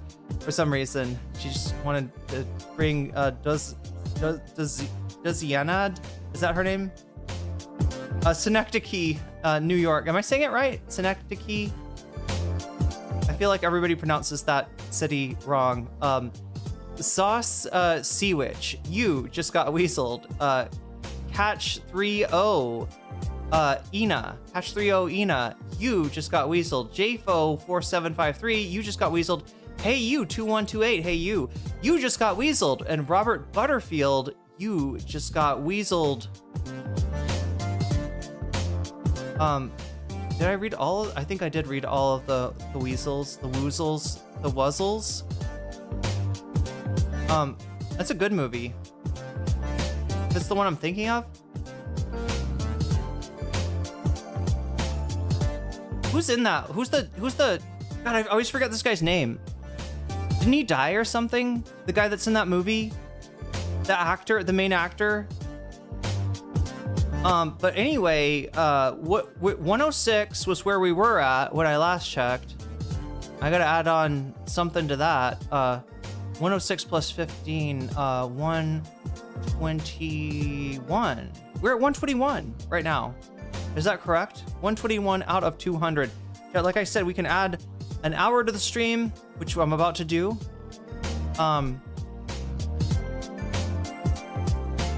2 minutes left on that hype train. Look, you can support me anytime you want on Twitch, but if you do it during a hype train, that's a level 4 hype train. It started on level 4.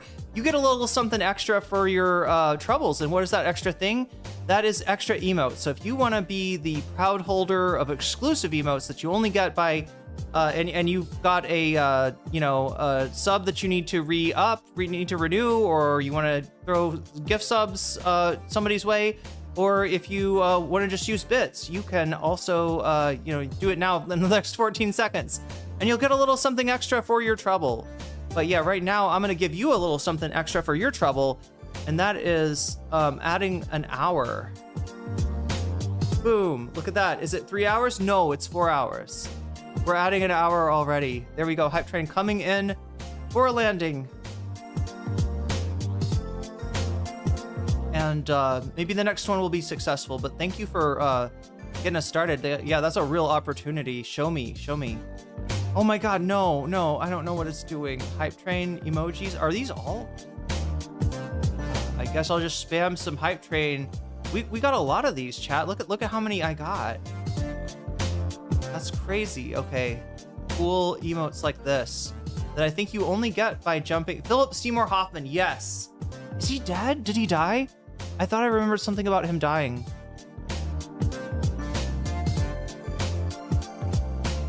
Or was that only in the movie that he dies? I don't know. Did I spoil the movie? Oh no. I don't actually remember if that happens in the movie or not. But either way, we gotta get along. Little doggies. Got the same conductor emote. Always get? That's not cool. They should give you different ones. Like, they've got unlimited emotes, don't they? He is very dead. Wait, how is he, like, you mean dead for a long time? Because when you say he's very dead, I'm like thinking of negative hit points, right?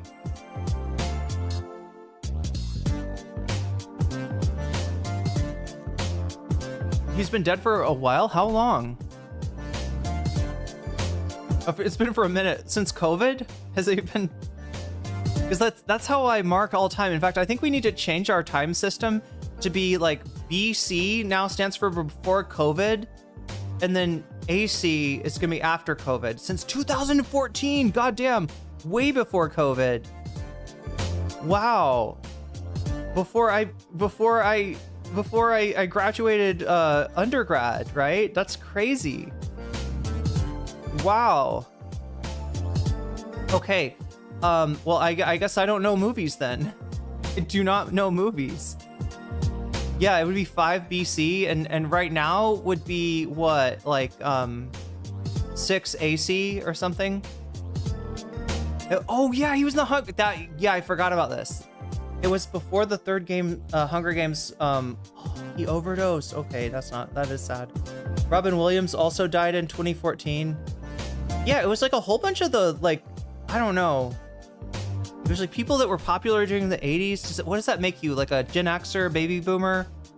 Like if you're a full-ass adult during the 80s, are you Gen X? Are you baby? Whatever that generation. I think Robin Williams, that's a baby boomer, right? Well, what? Yeah, a whole bunch of people like died at the same time. It was like the thing where you feel like people that are not gonna die. You know what I mean? People that are just like Prince. You were like, no, Prince is gonna be he's gonna be like an old ass man with gray hair, sexy as fuck, doing music. Nope. Turns out no. I think what you really want to ask me, political expert gamer, is do I like Asmongold?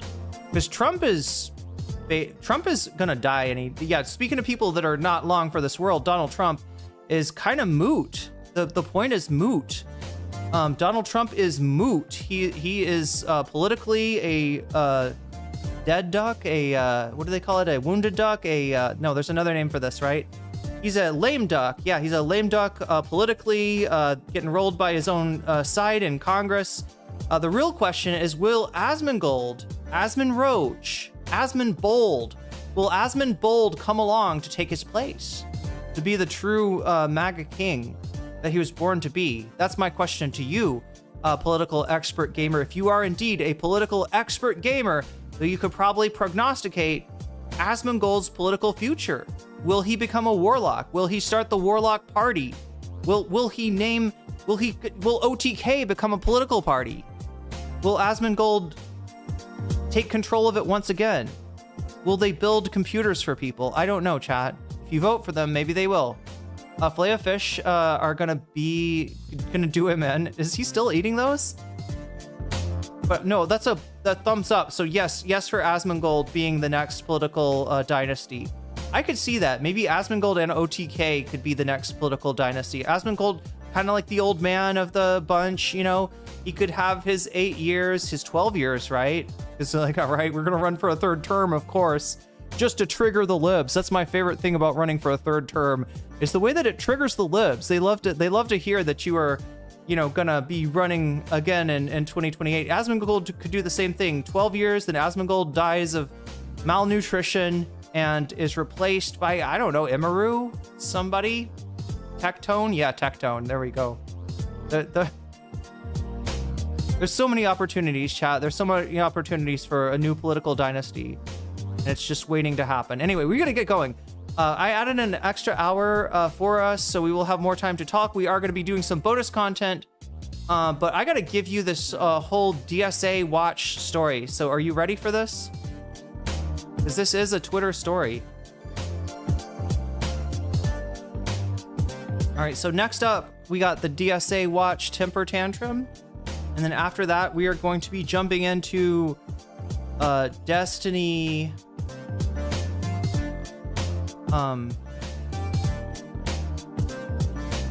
Goes full Israeli. No, let's not say it that way. We gotta think of a different way to say this. Like,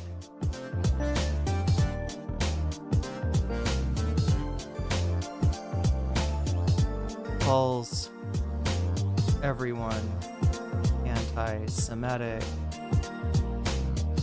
Something like that.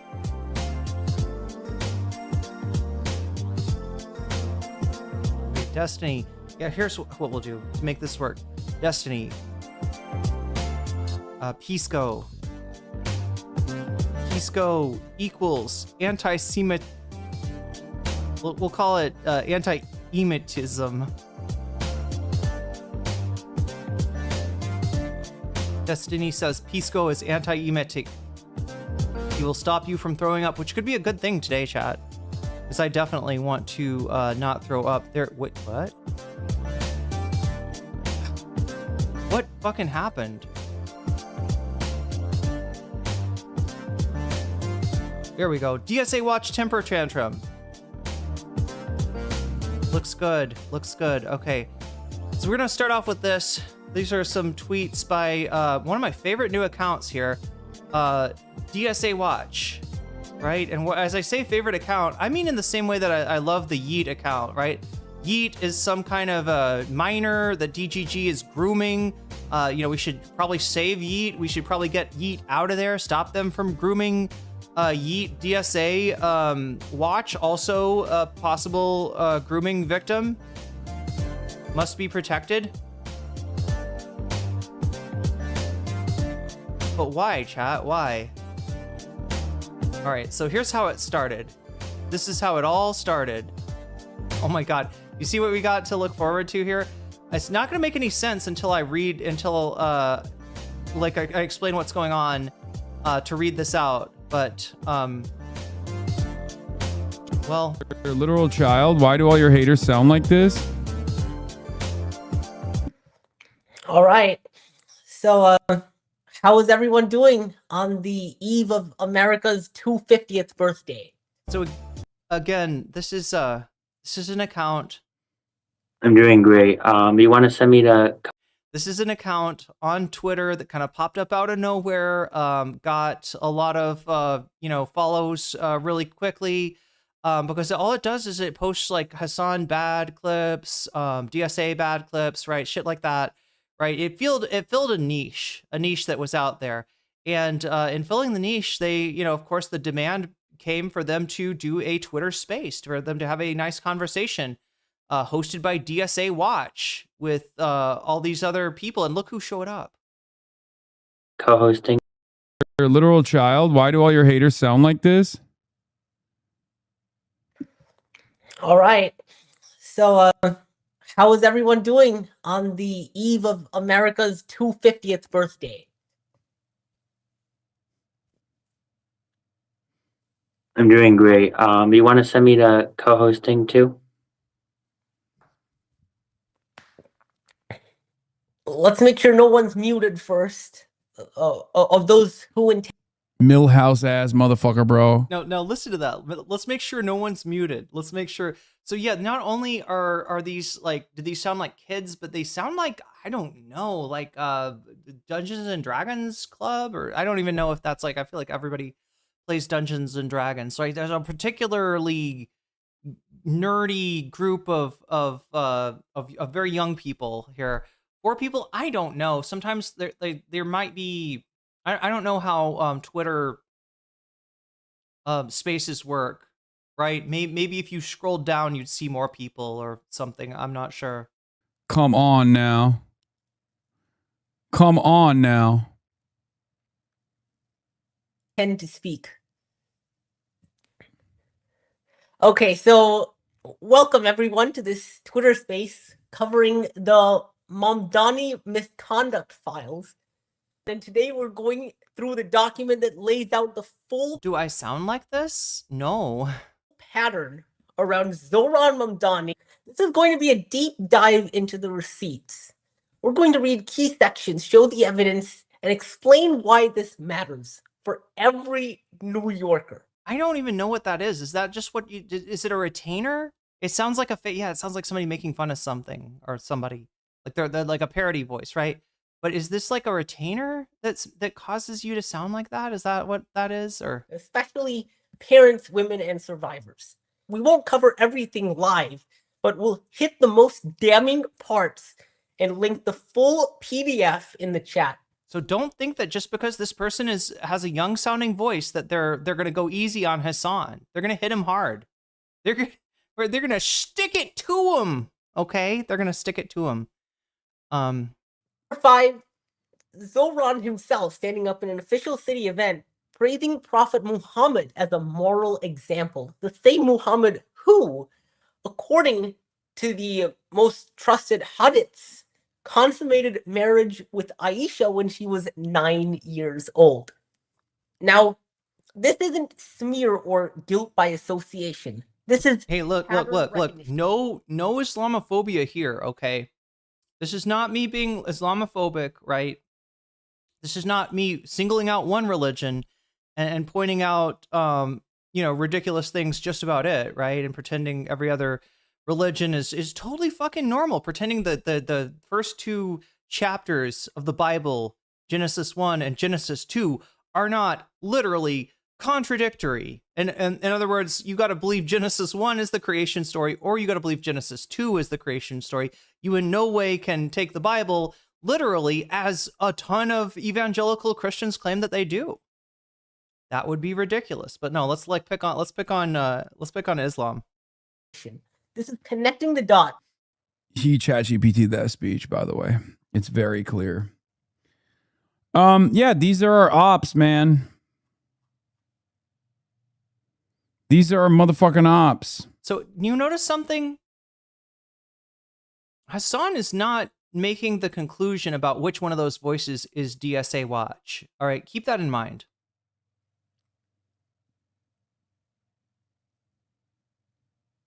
Is he gonna move? Yeah, there he is. Like, is he alive? Is he also febrile? Is he having a fever dream? It's dead air, Hasan. Dead air.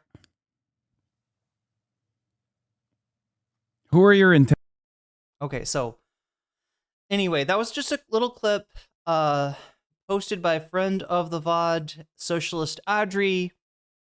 And, it's Hasan finding what everybody, like, I mean, people found this and they kind of shared it a lot, right? Because it's like, this DSA Watch account had been doing pretty well for itself, had really gotten a lot of followers really fast.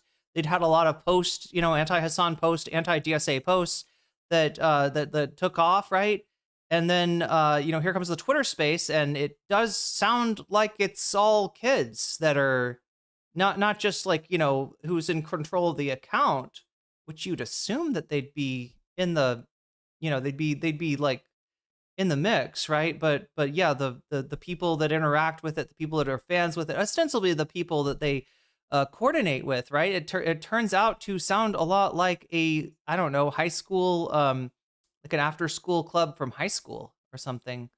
It's like the host club. Maybe not the host club. Okay, that's an anime reference that some of you will get. Anyway, so yeah, so Your Hasan, literal child. Why do all your haters sound like this? so Hasan came across this on stream. I don't know if there's more context for it, but we don't have time for it. And after DSA Watch saw that they'd been mentioned on Hasan's stream, they had a little clapback. They had a little clapback for Hasi. Okay, so let me read it out to you. Hasan, you're a dishonest disgrace. You sit on stream in your ugly brown jacket with the stupid tie, like some mid-tier debate club reject who somehow convinced a bunch of online losers that reacting to others' content for 6 hours a day, I believe Hasan does a little bit more than 6 hours. 6 hours would be me. Hi, I'm the 6 hours a day chick. A day counts as organizing. Meanwhile, your entire chat is running a coordinated psyop claiming I'm a 12-year-old because some random co-host voice cracked in. It wasn't just the voice cracking. Come on, it was so much more than that. Just one little crack on the voice of a random co-host while I was literally muted the whole time. It's funny. How do you end up muted on your own? Anyway, I'm not gonna. Let's just read on. Literally muted. Cracked once in a Twitter space. I was literally muted in the whole time. The actual speaker even replied under the original post saying, "Hey, idiot." That's me, not DSA Watch, right? You still let your army of unpaid interns turn that into a 3-day harassment campaign. The second any criticism hits, you make up a new character assassination and call it content. You don't even bother to check. You just hear kid voice and your brain short circuits into gotcha, the opposition is children, because your entire political project is built on never having to answer for the fact that every time your takes get destroyed, you pivot to personal attacks and then cry when people do it back.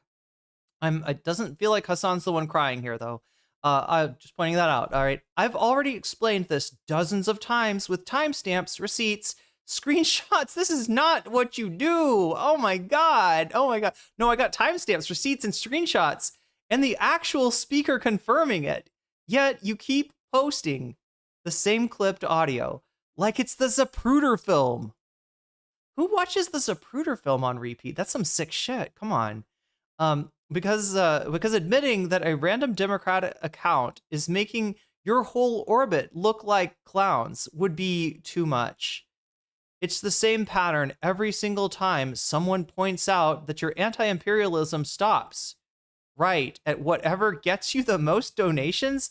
The funny thing is, I feel like the DSA Watch criticism of Hasan as it regards to anti-imperialism would probably be that he does too much of it, right? It would probably be that you call it anti-imperialism, but I call it, terrorist, like normalizing terrorism or whatever, right? You'd think that would be the criticism, but no, he's not anti-imperialist enough. It's not real anti-imperialism. It's not potent anti-imperialism. It's not anti-imperialism that goes hard all night long. It is anti-imperialism that softens up and goes into whatever gets him the most donations that week. Yeah, we look at what's getting the most donations.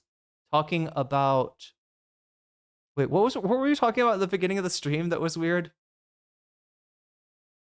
Anyway, you're not a journalist, or that's why I talk about such weird stuff on stream chat. I talk about whatever gives me the most donations. So if the subject matter for the stream seems weird, that's why. You're not a journalist or an organizer. You're just someone who found a lucrative niche yelling. That's ironic for DSA Watch to be accusing somebody else of finding a lucrative niche. Maybe the niche is not lucrative yet for you, but I mean, it is. You did, find a very open lane. Like I would give them credit where credit is due. They created an account where there is a content gap. There was apparently not enough like anti-Hasan slop, anti-DSA slop, etc., etc. Super chatted $10. More weird. More weird. What was I saying earlier that was weird? What did we start out with? Yeah, look at that. Super chatters want more weird. Yeah, vibes indeed. Oh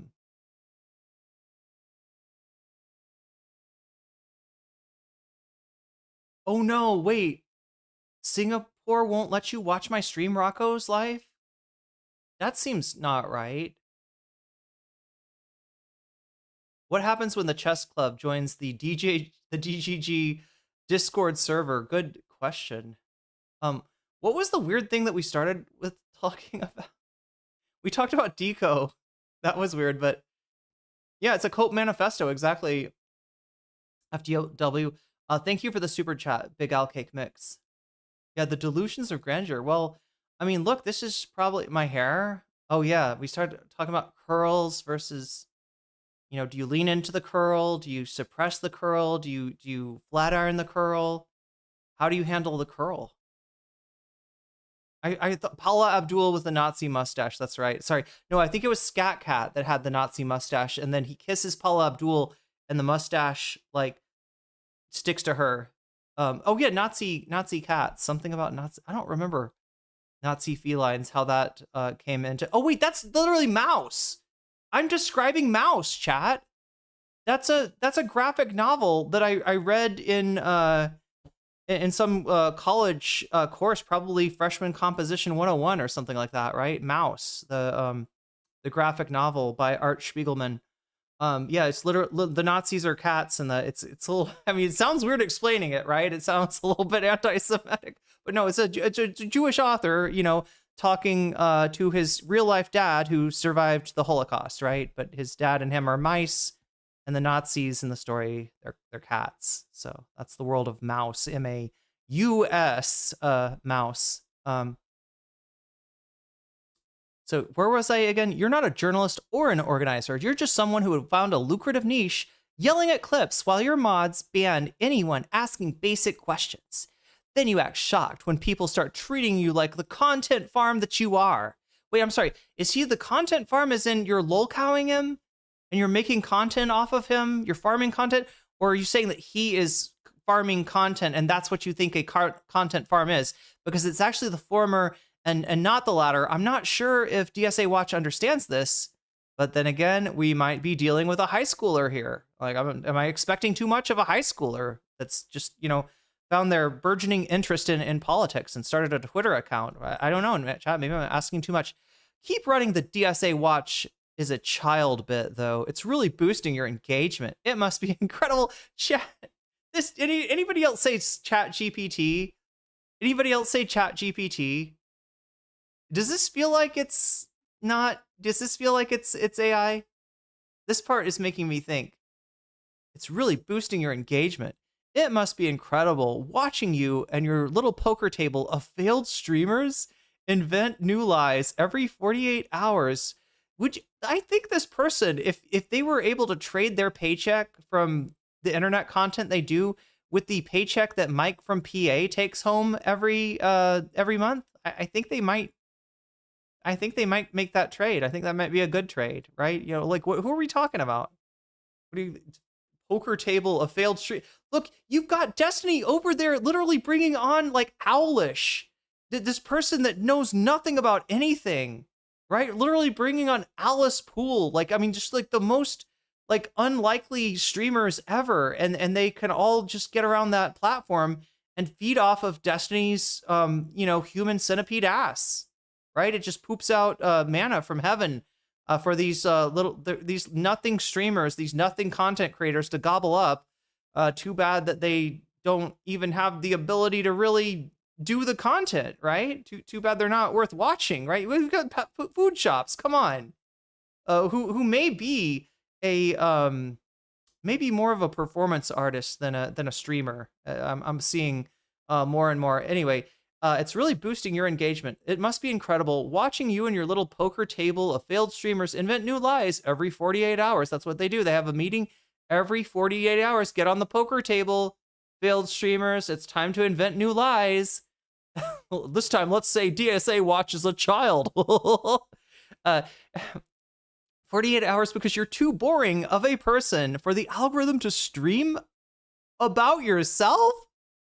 Yeah, I'm sorry that Destiny does not have a manifesto, or sorry, that Hasan does not have a manifesto on all of his exes the way that Destiny does, right? I'm sorry that Hasan does not do, like, you know, a manifesto every 3 months on some orbiter that he dated and fucked and now has had falling out with, and they've got accusations. So you know, he has to be like, well, this is why you shouldn't listen to this particular person and their stories about what a monster I am, right? Here, let me tell you about how they have BPD. Let me tell you about their cluster B symptoms, and you know, let me diagnose them as somebody not worth listening to. Which is legitimately, chat, literally what Destiny does, right? You talking about yourself on stream. Who fucking does that? Like, I feel like I'm a pretty weird person. I don't think I'm interested. I don't think I'm interesting enough to just be like, here, let me tell you stories from my life. I mean, you get some of that, right? But it wouldn't carry, you know, 6 hours. We got to go for stuff like this. You're my content, DSA watch. Anyway, I hope next time you find out something, you actually check the replies under the original post instead of just running with whatever your most unhinged chatter spammed first. All right, so that is the response of DSA Watch. I feel like, what do you think, chat? I feel like they really put Hasan in his place with this post, right? I feel like if it was shorter, you know, pithier, it wouldn't be as successful. It only goes hard because it is what 6, 7, 8 paragraphs, right? 8 paragraphs of fury. It's so worth the $8 a month that you pay Elon Musk. All right, so we got, so apparently, wait, is this in the replies? Oh shit, there's more screenshots. No, oh my God, they really think if they like prove that the like I could prove that I'm not the squeaker. Do we have their real voice or something? Me inviting Stop Zoran into the space. Stop Zoran being shown. That's the squeaker is Stop Zoran being shown as the person who is speaking in the space, not me. Him asking me to let him continue speaking. Him saying it was not me speaking in the space. All right, what do we got?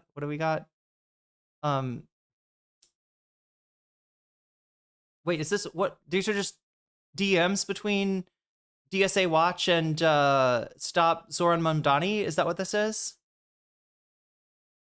What did he just say? I was not able to hear it. Just continue. He said it's disgusting. I switched to a different tab. Now I can hear. Great. Can you accept my request to continue speaking? Okay, so this is sorry, not Stop Anti-Emetism. DSA Watch in the blue and Stop Zoran Mamdani in the black. You accept my request to continue speaking on this new tab. Okay. Sounds good. So this was the wait, you do realize this is me speaking, not DSA Watch, right? Danny, who's Danny? I don't know who Danny is. That conflict is why we're seeing favoritism, hypocrisy, and policies that hurt the very people he claims to champion. Okay, so that's Stop Zoran Mamdani. Why we're seeing favoritism. Okay, so like this was supposed to convince Hasan was supposed to like respond to this and be like, I am so sorry, man. I thought you were a squeaker. It turns out you're not a squeaker. The squeaker is Stop Zoran Mamdani. I'm gonna edit my post and you know, like to reflect that. I apologize. I'm not meaning to spread fake information. Finally found a voice recording since people. Oh, it's this is what DSA Watch actually sounds like. So That conflict No? is why we're seeing favoritism, hypocrisy, and policies that hurt the very people he claims to champion. That conflict is why we're Nope. seeing. It's the same thing. The fuck is this? You already posted. Did they not realize they already posted this?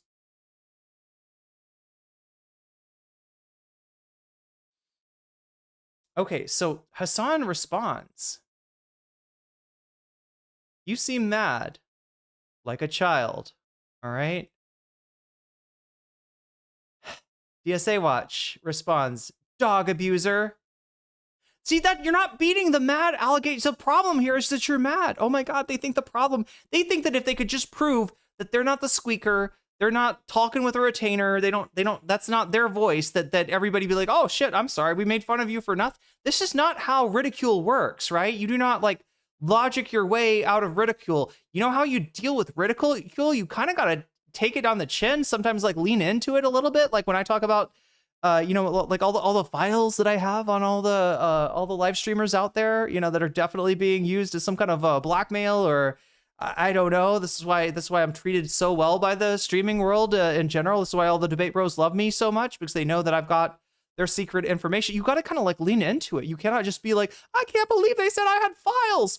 I've never filed anything. I'm so disorganized. I mean, actually, I'm pretty disorganized, but anyway, yeah.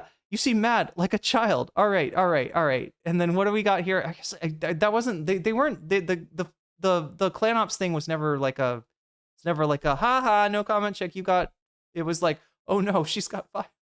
She's going to get us.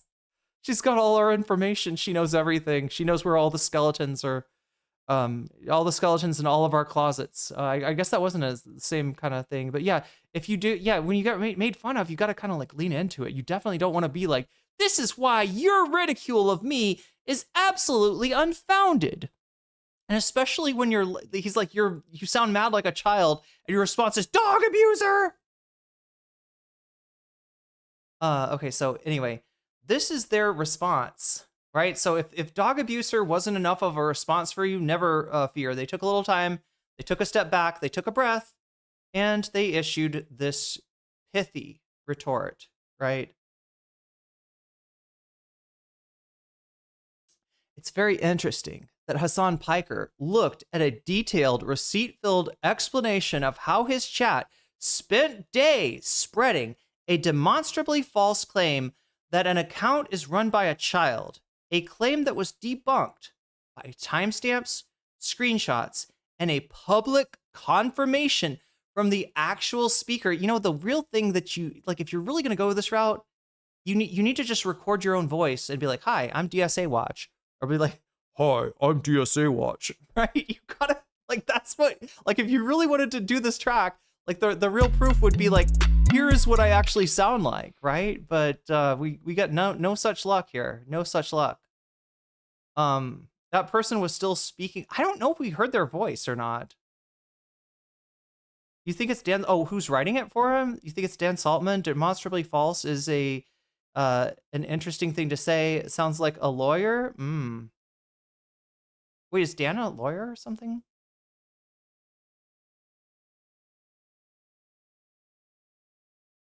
Anyway, let's continue to read. All right. It's very interesting that Hasan Piker looked at a detailed, receipt-filled explanation of how his chat spent days spreading a demonstrably false claim that this account is run by a child.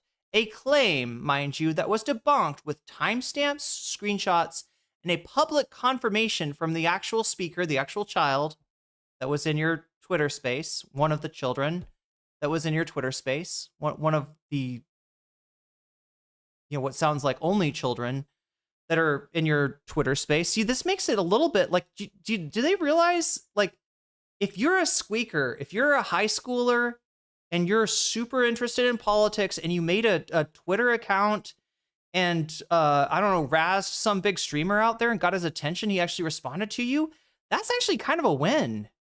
You should take the W, right? Because the other option, the option that you've chosen, I think is a lot worse. Like, if you are an adult hosting a Twitter space full of children, DSA Watch, we got problems, okay? we got problems potentially. All right. I don't know if you, is that really what you want to go with? No, I'm the adult in a group of children. In a group of children. I don't know if that's what you want to run with, but fine, whatever. Anyway, was actually debunked with timestamp, screenshot, and a public confirmation from the actual speaker. And his considered response was to diagnose the person correcting the record as mad and like a child. The irony would be delicious if it were not so exhausting. You built an entire month-long harassment. I thought it was a 2 to 3 day. Is it extended? An entire month-long harassment campaign on the assertion that your critic is a child. Then, when confronted with the fact that the voice you clipped belonged to someone else entirely, you pivot to calling the critic childish for objecting. It is a closed loop of bad faith. God damn, closed loop. Isn't that like the one instance in which AI can be useful? Like, what is that whole phrase? Like a closed loop of bad faith. So pure, it should be studied in laboratories. That has gotta be fucking a closed loop of AI right there. What the fuck? You do not engage the substance. You do not address the mute status in the space. You do not acknowledge the co-participant who publicly identified himself. You simply reassert the insult at a higher volume and hope the chat will do the rest of the work for you. This is the same pattern that has defined your career for years. Someone produces evidence that undercuts one of your preferred narratives, and instead of adjusting the narrative, you invent a personal pathology for the messenger. The messenger is a child. The messenger is mad. The messenger is a federal agent. The messenger is a Zionist operative. The messenger is whatever temporary label keeps the super chats flowing, chat. I gotta learn from this. Whatever superficial label keeps the super chats flowing, temporary label keeps the super chats flowing, and the critical examination at bay. It is not politics. It is content production dressed up in the language of politics, and the distinction has become impossible to ignore. You sit in the same brown jacket. We're back to the brown jacket and tie, and this isn't true. If anything, Hasan wears too many outfits to stream. If anything, he should streamline it and have, like, his hot 5 or whatever. Just keep running, 5 outfits, then do wash, then 5 outfits. Anyway, maybe you don't do wash for, anyway, dress clothes. You sit in the same brown jacket and tie combination every single day as if the uniform itself confers seriousness, while the actual work product consists of reacting to other people's clips for 6 hours and then declaring the reaction to be organizing. The audience is trained to treat any pushback as evidence of the pusher's emotional instability rather than the possible flaw in your original claim. That training is why a short, smug reply like yours lands with your followers as a devastating dunk instead of a transparent evasion that it actually is. They have been conditioned to cheer the deflection. Chat,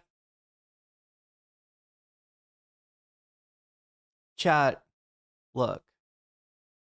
You're on twitter.com. I know that Elon Musk has sold you, and literally sold you, in that you pay him $8 a month, DSA Watch, to be able to go on and on and on and yap as much as you want, to be able to write the longest effort posts that anyone could possibly imagine. But in reality, despite all the monkeying that Elon's done with the algorithm, it still favors, yes, a short, pithy post, right? That's what you're missing. Do you think that's air you're breathing? Anyway, the specific claim that started this particular cycle was never complicated. A voice appeared in a Twitter space. This is definitely AI. The voice was not mine. I was muted. The person who owned the voice said so in the replies. You're repeating yourself, right? This is the opposite of pithy. This is yeah.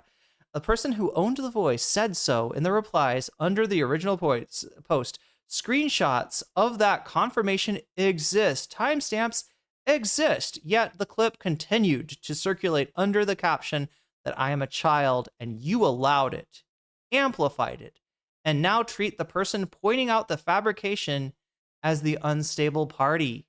Your entire public persona is constructed around the idea that you are uniquely willing to speak uncomfortable truths. Yet the moment an uncomfortable truth is directed at the methods of your own community, you retreat into the safest, cheapest personal attack available. Calling someone a child is the rhetorical equivalent of a participation trophy for people who cannot be bothered to read. I'm sorry, is that a participation trophy for you? Are you complaining that Hasan handed you a participation trophy? Like, I feel like making a cake for you, DSA Watch. I feel like making a cake that says at least you tried and just throwing it into the trash can. Calling someone a child is the rhetorical equivalent of a participation trophy for people who cannot be bothered to read. It requires no research, no chronology, no engagement with primary sources. It only requires the confidence that your audience will not demand better. You always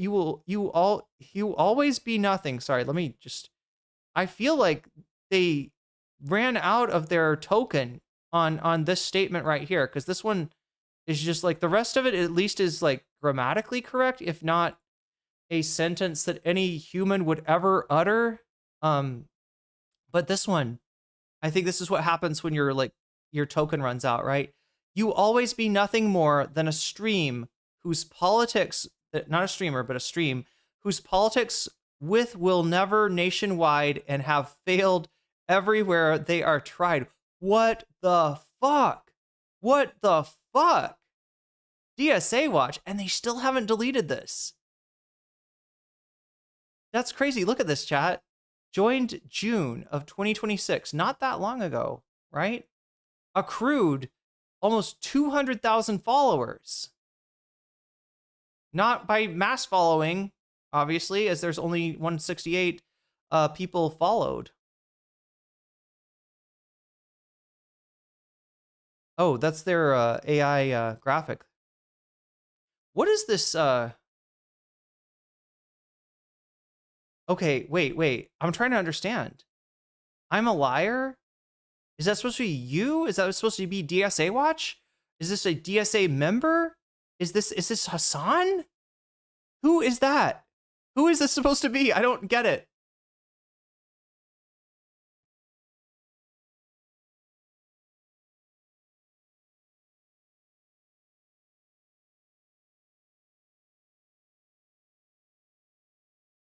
Okay, let's see if we can find, wait. Oh, they must have deleted this. God damn it. There was one more post they had, chat.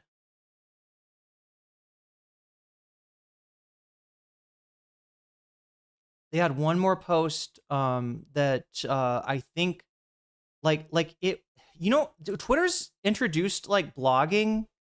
Like there's a blogging function if you pay for the check mark. And they used that to write, like, did you know how they like just repeated themselves in that in this tweet, right? There's like a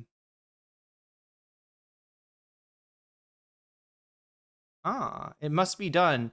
Yeah, you know what? I think he said something about like for their own good, I am blocking them.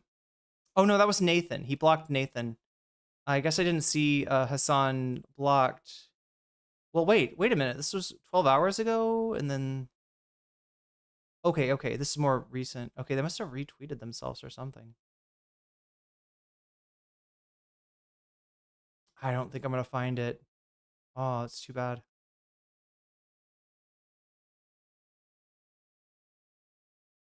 Oh yeah, we probably need to go over this University of Washington thing at some point.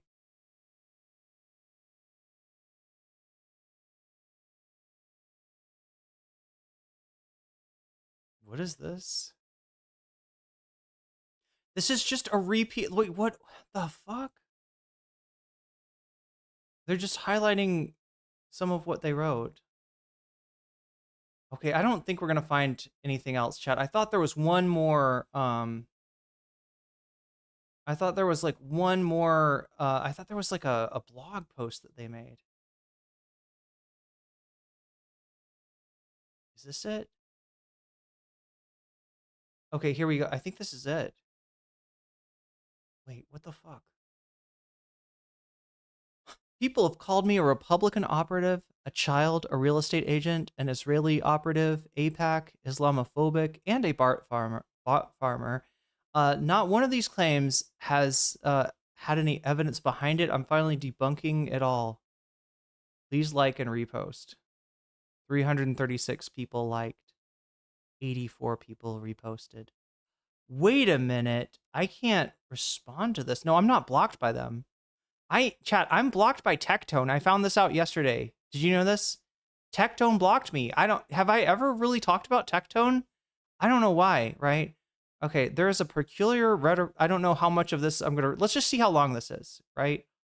Oh my God. Oh my God. Oh my God. And you know why they can just generate this shit? You know why it's not hard? They don't have to like sit down and at the table and write out what they want to say. It's because they don't write shit, chat. This is ChatGPT. You got ChatGPT to write you a goddamn manifesto. I am not reading this. This is honestly my favorite one to answer because the entire accusation collapses the moment you look at what actually happened rather than what people decided. So I didn't even know there was an accusation of transphobia. I referred to Kelsey Bond using their correct pronouns, they, them, in a post on this account. That's the incident, the whole incident. And somehow in the retelling, it becomes evidence of transphobia or the theory that I must have used the right kind of pronouns, not out of any courtesy, but as some kind of pointed gesture, a gotcha, dressed up as respect. I find that reading strange on its own terms. Okay, I can't be bothered, chat. Disproving that you're an Israeli operative.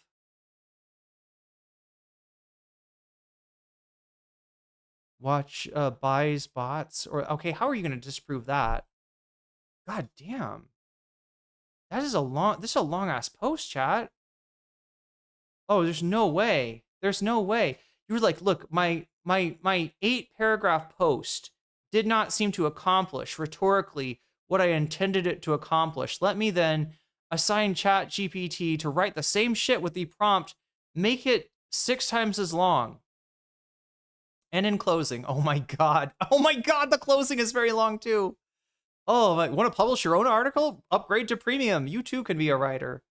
So it looks like people have tested this and found it to be AI slop. DSA Watch is using another AI test to suggest that they are most likely human. There's their voice. If you actually read the article, it shows that it's not my voice. More censored than the Epstein files? What is that? A real estate agent? What does that have to do anything?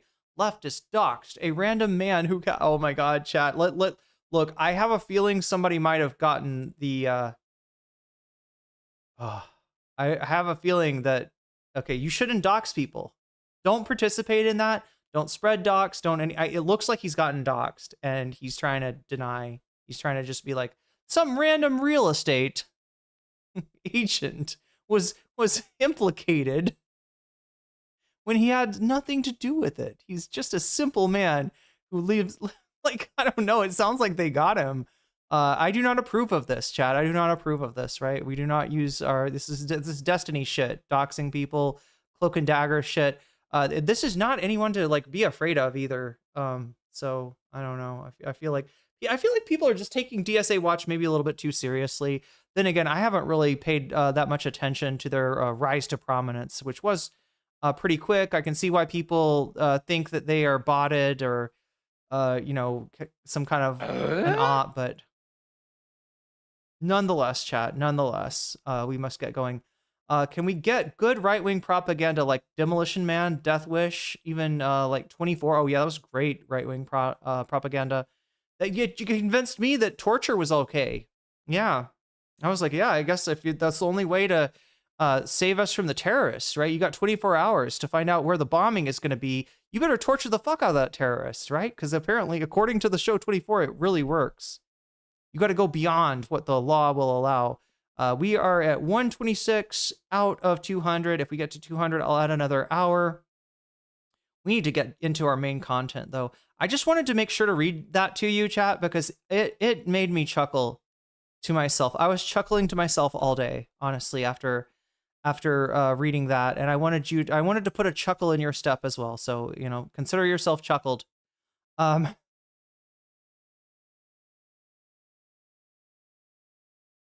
But yeah, I have not heard of them until Mamdani. It does, well, I mean, they came on the scene after Mamdani. It was like June of this year. So I guess it was when it became apparent that DSA was gonna, it might have been, you know, the New York elections or you know, whenever, like, I feel like a lot, Destiny does not, and Hutch and all these, you know, people in their orbit, they're not aware of the candidates that are knocking off, you know, multi-term incumbents, right? They're not aware of these people until they win their election. And then like, who is this Daria Lisa person? Who is this? Like, right? They act all surprised. And like, you know, you wouldn't be surprised if you actually cared about politics as much as you pretend to, when in actuality, we all know that you care about one thing and one thing only. That is drama. That is drama. Just like Destiny, the reason that he can't do politics anymore is he's too obsessed with personal drama. He has lost interest. He's lost intellectual curiosity in the topic he's supposed to be streaming about. Law and Order SVU did more to create Q than even Trump. I'll have to look into that, Davy. Is there a video on that, maybe? Anyway, chat, we need to get into, yeah, like I said, the content that we're doing today. Wait, Direful, did I read the tweet that you sent me?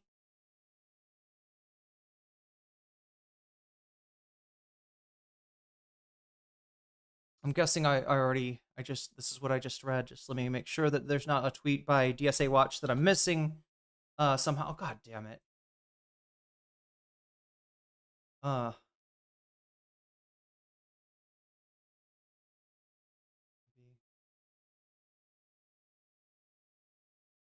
no. Yeah, I've read that. Okay, we're good. All right, so we're moving on now, chat.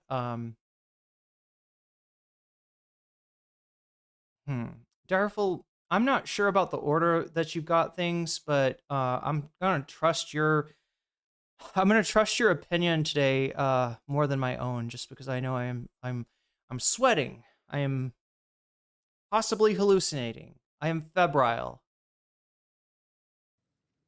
So we're gonna start with Hasan. We're gonna start with Hasan.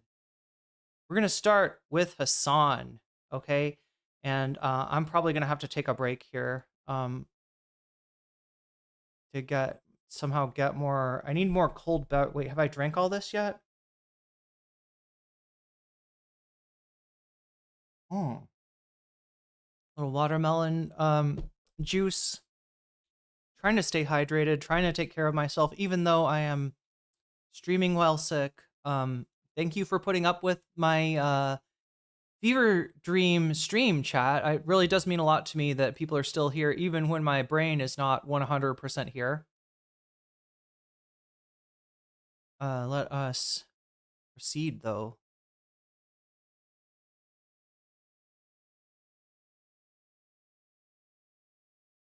Oh my God. Oh yeah, there's one more thing I forgot to mention to you. Let's just do this. So in addition to being able to vote, and the voting is going on over on YouTube, make sure to vote if you have not already. I'm going to have to trust Direful. I'm going to have to trust all of you to keep me on track today, because I am, again, my like brain, I feel like the Comfortably Numb song or something. Like when I was a child, I had this fever. My hands felt like two big balloons. Sorry. God, it starts with Deco lyrics. Now we're on Pink Floyd, The Wall lyrics. Yeah, that's not good. That's not a good sign.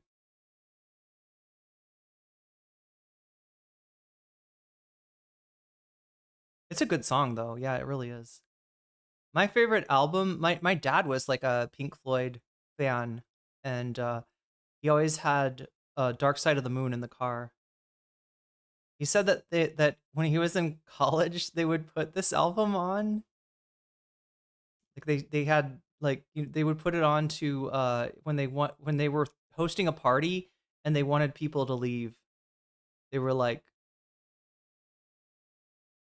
they would put on the weird sounds from Dark Side of the Moon. There we go. Let's put Hasan on the way that he's supposed to be. All right.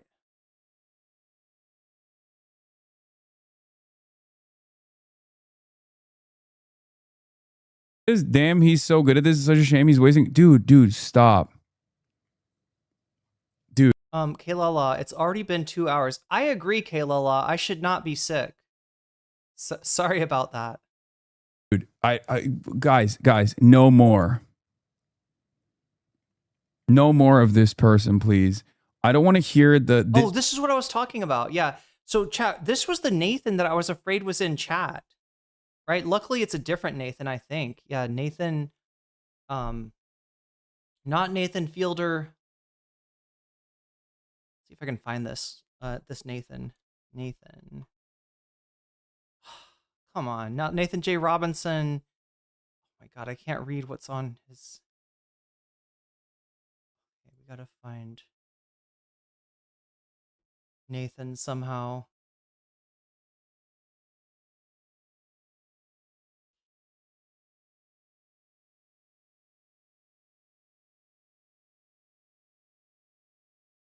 Make the no, we're already on 720. Can I make it 1080? I can. Make it a little bit better. I just want to see what damn it, I'm gonna have to blow this up for a second. Make it full screen. Okay, Nakoki? Nakoki? Not Nakoki? I don't even know, chat. But yeah, not the Nathan in our chat. Just making sure. Look, if Nathan from Twitter came into our chat, I would be nice. You're allowed to disagree with me. You're allowed to come in here and chat if you disagree with me. It's okay. As long as you don't make things worse for chat. Dude, guys, no more. No more of this person, please. I don't want to hear this person. I don't want to hear from the other, like the other people who are working for free for the DNC. Okay? People who do not have a job at the Center for American Progress. The only person you can link me is if they are actively a part of the consultant class and not simply LARPing as though they're working for a Center The Coqui is a well-known tree frog in Puerto Rico. For American Progress. Just Neera Tandon and maybe sometimes Shannon Watts. That's it. If you send me the other people who I will not name, I'm going to start banning you guys. Wait, because they're very clearly not all right, man. Like at a certain point, you got to realize. At a certain point, you have to realize, like, you are unironically sending me links of a person who is mentally unwell. Like you're sending me links from a person that is experiencing a mental health episode, an extensive, long and extensive mental health episode. And we've seen a lot of this on Twitter. I don't know if chat is aware of this, but there was a writer, I guess, who became convinced that a 0-follower Twitter account that was harassing them was sent to do so by Hasan. Like, right? They had this whole thing. They're hallucinating. Look, this is the nice thing, chat. When I hallucinate, you get like Deco rap lyrics from 6 years ago, right? When this person hallucinates, you get a scenario, a scary paranoid scenario of gang stalking. So that's the difference, right? I can handle my my fever, unlike some people apparently. Anyway. Okay. There are certain people I don't touch for that reason, where I'm just like, I don't want to tap the glass because I feel like it just only feeds into their mania. True, but so is Neera. Yes. But the difference between Neera and these other people is the reality that Neera Tanden works for the premier Democratic Party think tank. Neera Tanden is actually paid by these campaigns. Neera Tanden has worked on these campaigns. Wait, aren't we at 136?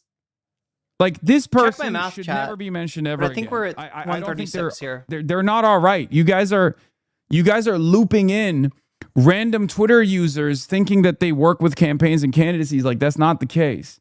Like, these guys are in some respects just channeling the same frustrations that Neera Tanden is exhibiting, but they're not relevant figures at all, and it's very clear that they're also not, having a really easy time at it. So I don't think you should pay them any attention.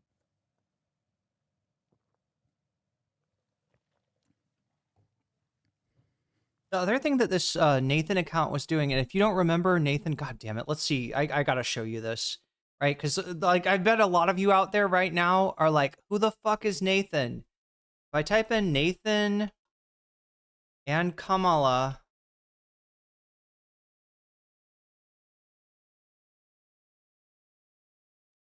remember you tweeted this the next time you have a big tantrum over people posting a photo of you with Kamala. Can I find the original post? I don't know. It might be deleted. But somebody must have posted this. Come on, Nathan.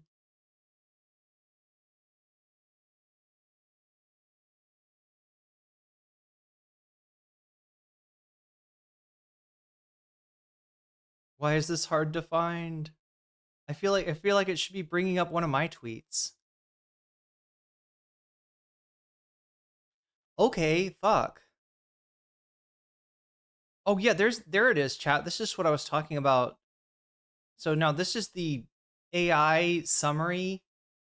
And it's strange, right? Because there are two people undergoing harassment right now, or what is being called harassment. This is the liberal writer accuses El Sayed supporters of online harassment. In reality, there's a 0 follower account this is Magdi Jacobs that we're talking about, right? In reality, there's like a 0 follower account that is just saying, tweeting weird shit at her that she should probably just block. But no, she's convinced that El Sayed supporters are online harassing her. So we got fake harassment going on, which the bullshit news summarization. This is AI, chat. This is all this summary is AI, right? The summary is treating like this as if it's real harassment, or it could be real harassment.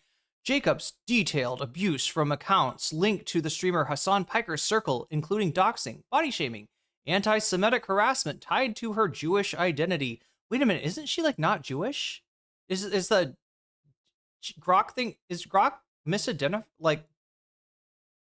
Anyway, despite her stated willingness to back El Sayed as Michigan, the picture is on his account. Okay, we'll look at his account in a second if I can find it, because he wasn't coming up. He might have blocked me too. I have teased Nathan a little bit, and it seems like everybody blocks me. For a little bit of ridicule, everybody blocks me. Despite her stated willingness to back El Sayed in Michigan's general election, she links the attacks to his affiliation with Piker and calls on the candidate to address, please tell this 0 follower Twitter account that is obviously Hasan's bot to stop harassing me, right? Address his supporters' behaviors, framing it as part of a broader Piker versus toxicity. Reaction split it's not true. Everyone is making fun of Magdi Jacobs. The people that are, DGG or anti-DSA aligned are just kind of pretending not to see it, and everybody else is just like, God damn. This is like an Ethan Klein type reaction that we're seeing here. Some dismissing her claims as delusions, and others questioning El Sayed directs the harassment. Yes, he's like, go fly, my pretties, go harass this random politics writer. After his narrow August 4th primary win over Representative Haley Stevens. I will not say that I am willing to submit to online stalking for the sake of the Senate. Abdul Sayed is putting me in personal danger. That's madness. But at the same time, there's a very real online harassment being engaged in by this account, Nathan. This account that I guess we're on to Nira Tandon here. Let me see if I can get back to the Nathan account. I don't know how to like search this, right? Because unless I type in, I think I just need to type in the @ but Hasan is like, do not, this person is unwell, do not. You can kind of see the difference in how Hasan is treating somebody when they're obviously not well. Nay Koki. Okay. 2 A's and Nay Koki. I can find it now, maybe.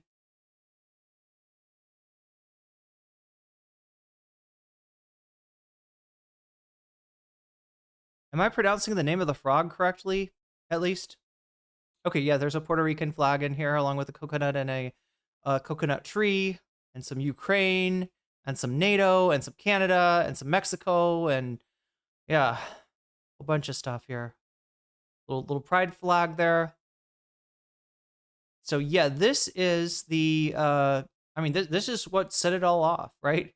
Looks like a small tweet of only 436 likes until you see that this thing has 200K views, right? What gives? Well, people saw this, they thought it was cringy. Some people made memes of Kamala saying, "Do not come," and Nathan responding, "Okay, I'll try my best not to." That might have been me, but that's what I'm talking about. But yeah, now Nathan has kind of gone.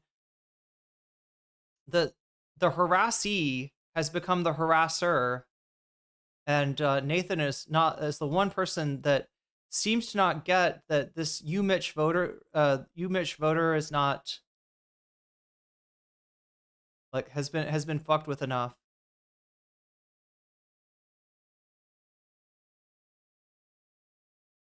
If I can find it. Retweeting Destiny here. Yeah, so they posted that, then they said, I used to be a fan of Hasan Piker, and I woke up to it. I woke up that he's bad. Kraut, retweeting Kraut. Oh my god, I don't know if I'm gonna find it. Okay, finally broke him with this one. We saw him unfollow or block you on stream, but he thinks it's this tweet. Did you boost AES to victory, or does nobody have any idea who you are? Sorry. I don't know if we're gonna find the UMitch voter harassment thing, but yeah, this is the other side of the real harassment story is that UMitch voter has had to go private on their account. Twitch suspends Asmongold. We'll talk about that on Monday, I think, the Asmongold thing. See if there's any other.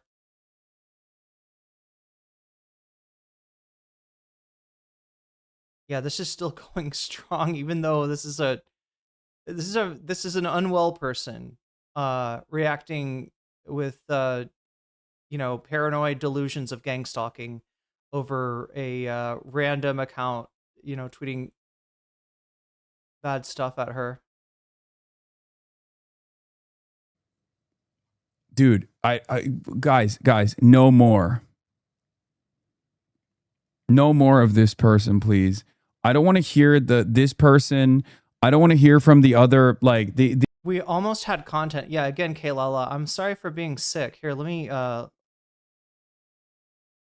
maybe you'll like Irene better than me. The other people who are working for free for the DNC. Okay, people who do not have a job at the Center for American Progress. The only person you can link me is if they are actively a part of the consultant class and not simply LARPing as though they're working for Center for American Progress. Just Nira Tandon and maybe sometimes Shannon Wass. That's it. If you send me the other people who I will not name, I'm going to start banning you guys because they're very clearly not all right, man. Like at a certain point, you got to realize, like you are unironically At Narwhal sending me B, links of a super person chatted who is $10. mentally I think unwell. it's Like notable the same people that you're were whining sending about me purity links testing about a candidate in Maine from a are the same person people demanding that Dr. that El is Sayed stop experiencing a socializing with a mental media health episode, personality. an extensive, long and extensive mental health episode. Okay? There are certain people I don't touch for that reason, where I'm just like, I don't want to tap the glass because I feel like it just only feeds into their mania. True, but so is Nira. Yes. But the difference between Nira and these other people is the reality that Nira Tandon works for the premier Democratic Party think tank. Nira Tandon is actually paid by these campaigns. Nira Tandon has worked on these campaigns.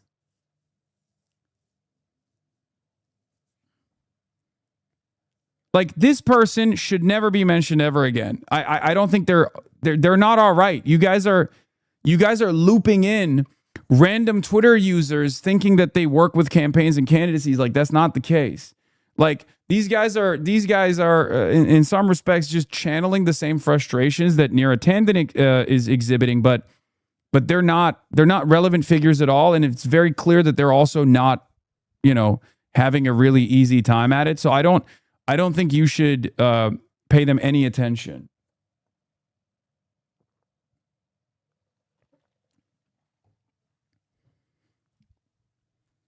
Unless they're paid, unless they're mercenaries that are paid, we should shy away from, focusing on them. Okay. Smira Tandon, on the other hand, she's paid. She's paid. This is her job. So she commands the attention of very powerful people and very powerful forces in the Democratic Party.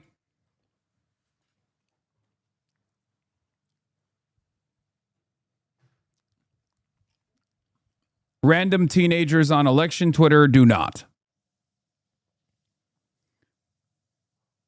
Edit your tweet, you're missing a word. No, I fucked it up. It's so funny that these people.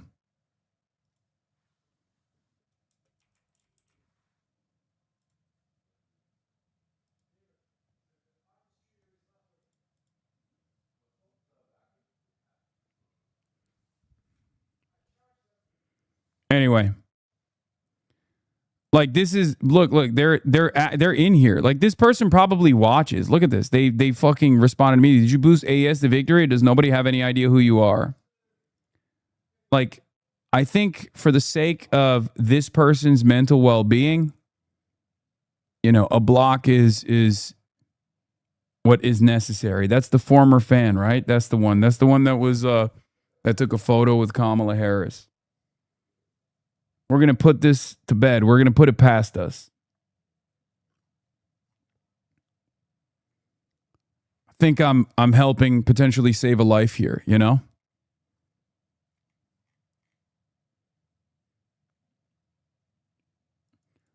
So, we got bigger fish to fry. We got bigger ops. We can't be dealing with fucking random teenagers on the internet,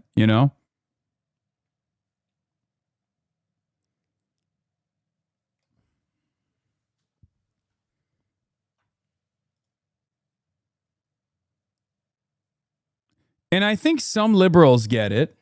I mean, the Pisco guy, I've seen his clips. This is what popped up on my timeline just now. Like, he gets it, right? There are some liberals who understand it, where they're like this is a which side are you on moment, right? Are you going to side with the fascists? Are you going to coalesce around the fascists? Or are you going to broaden the tent? Are you going to join the fight on the anti-fascist side?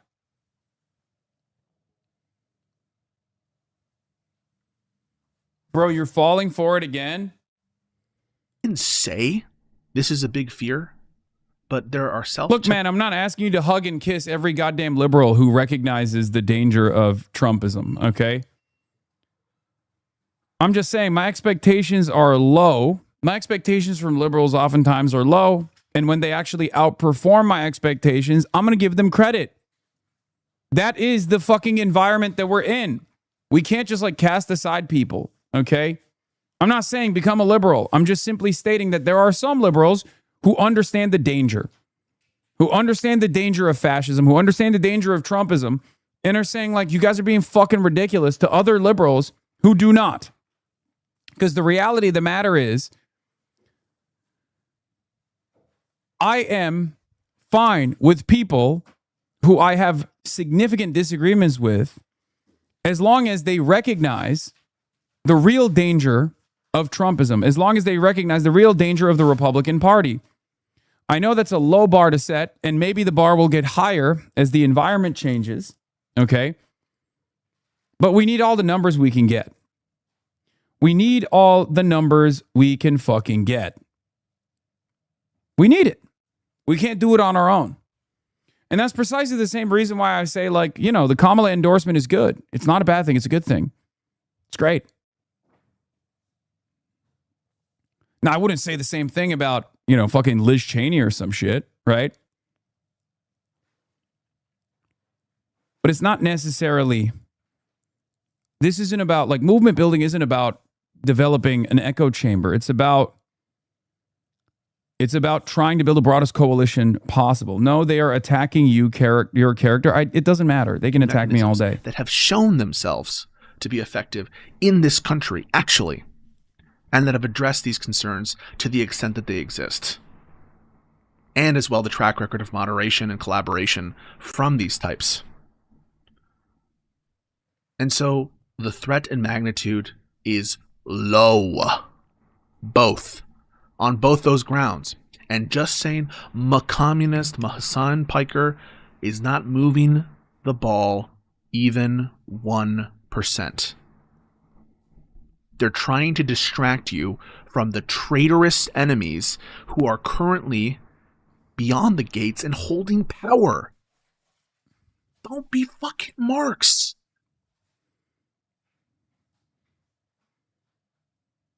Don't be rubes. Don't fall for it. They're trying to distract you. Don't buy into it. This is not a real significant threat. If I thought it was, I would tell you so.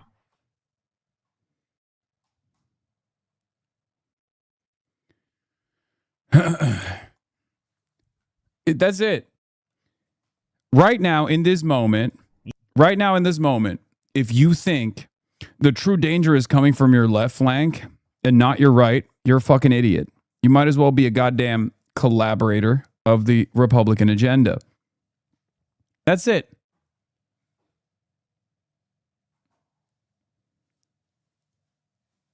It's time to lock the fuck in.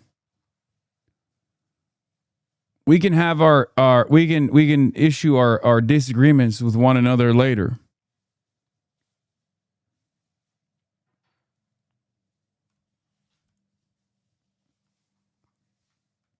What is this?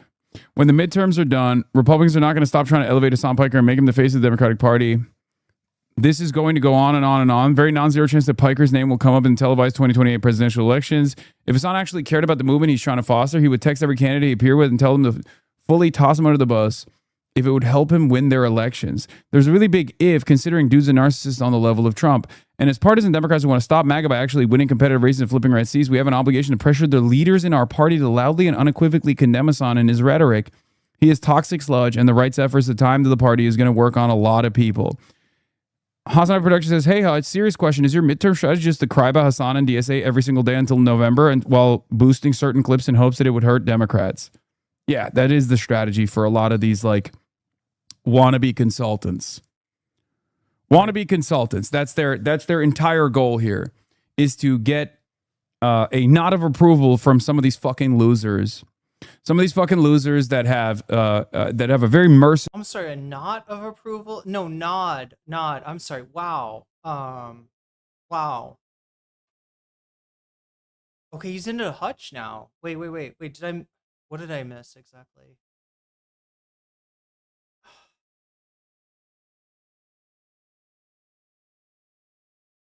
let's put it back to the Pisco thing. Chat. I'm sorry. I just needed like for some reason I feel like I brushed my teeth this morning, but do you ever get the feeling that it's like maybe it's because I drank a smoothie? They felt like not brushed. Felt like I had to I didn't do a good enough job brushing my teeth. Maybe. There's Pisco.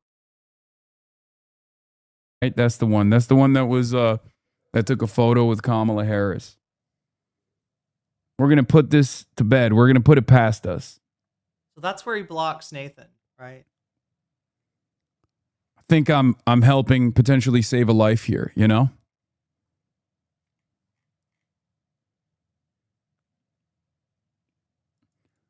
So we got bigger fish to fry. We got bigger ops. We can't be dealing with fucking random teenagers on the internet, you know?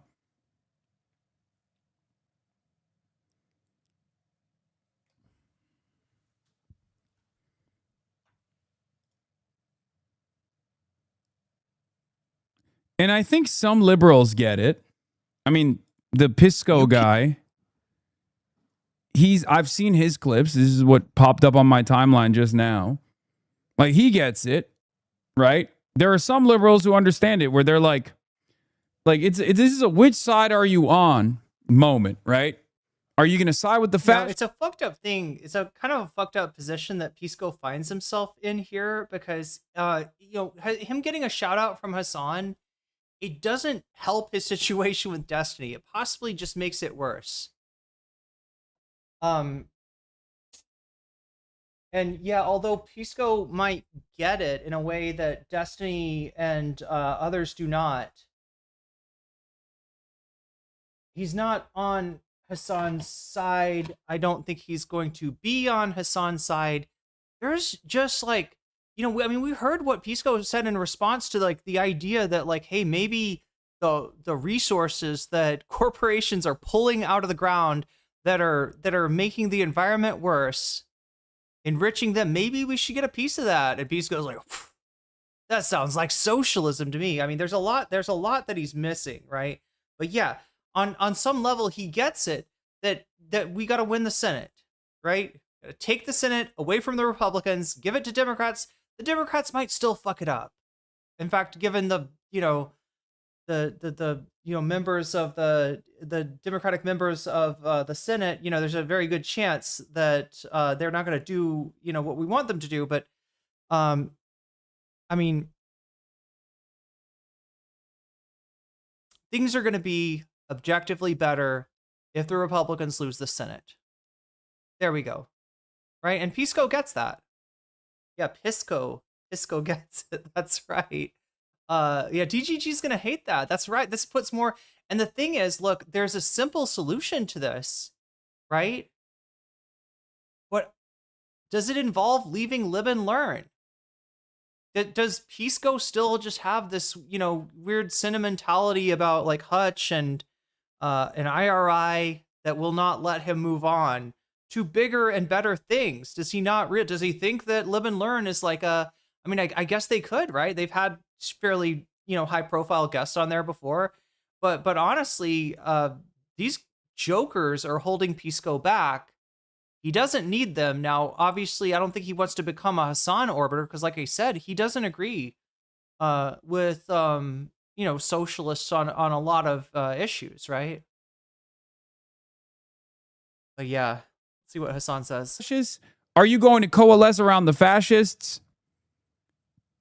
Or are you going to broaden the tent? Darful says Josiah moved on, correct, and his channel blew up. Yeah. I mean, like, now he's a YouTuber, so he's doing that with the algorithm, right? Pisco is a streamer. It's a little bit more difficult. This is why some streamers now do video essays, right? In terms of making a YouTube channel bigger. It's a grind as a streamer.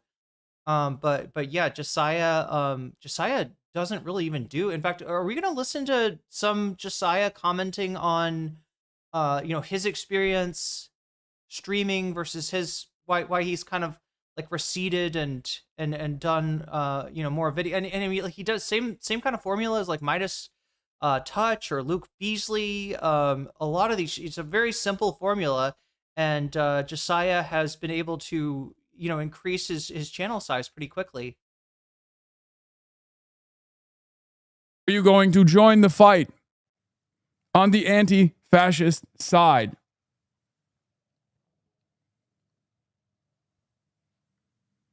Bro, you're falling for it again? I can say Falling this for is a big fear, but there are Look, man, I'm not asking you to hug and kiss every goddamn liberal who recognizes the danger of Trumpism, okay? I'm just saying my expectations are low. My expectations from liberals oftentimes are low. And when they actually outperform my expectations, I'm going to give them credit. That is the fucking environment that we're in. We can't just like cast aside people, okay? I'm not saying become a liberal. I'm just simply stating that there are some liberals who understand the danger, who understand the danger of fascism, who understand the danger of Trumpism, and are saying like, you guys are being fucking ridiculous to other liberals who do not. Yeah. And chat, since the beginning of my streaming career, I've been doing my best to reach out to those people. Pisco was one of the first people I brought on my panel show, right? Because I value his expertise. He was a law student at the time. Now I think he's, past the bar and everything. I think he's a full-blown lawyer. But I valued his expertise, and I identified him as somebody who wanted to work together with leftists for common goals. Now, is our ultimate destination the same place? No, of course not. Of course not, right? He wants to fix democracy, get back to brunch, maybe make America a little bit more of a Scandinavian style, state with actual,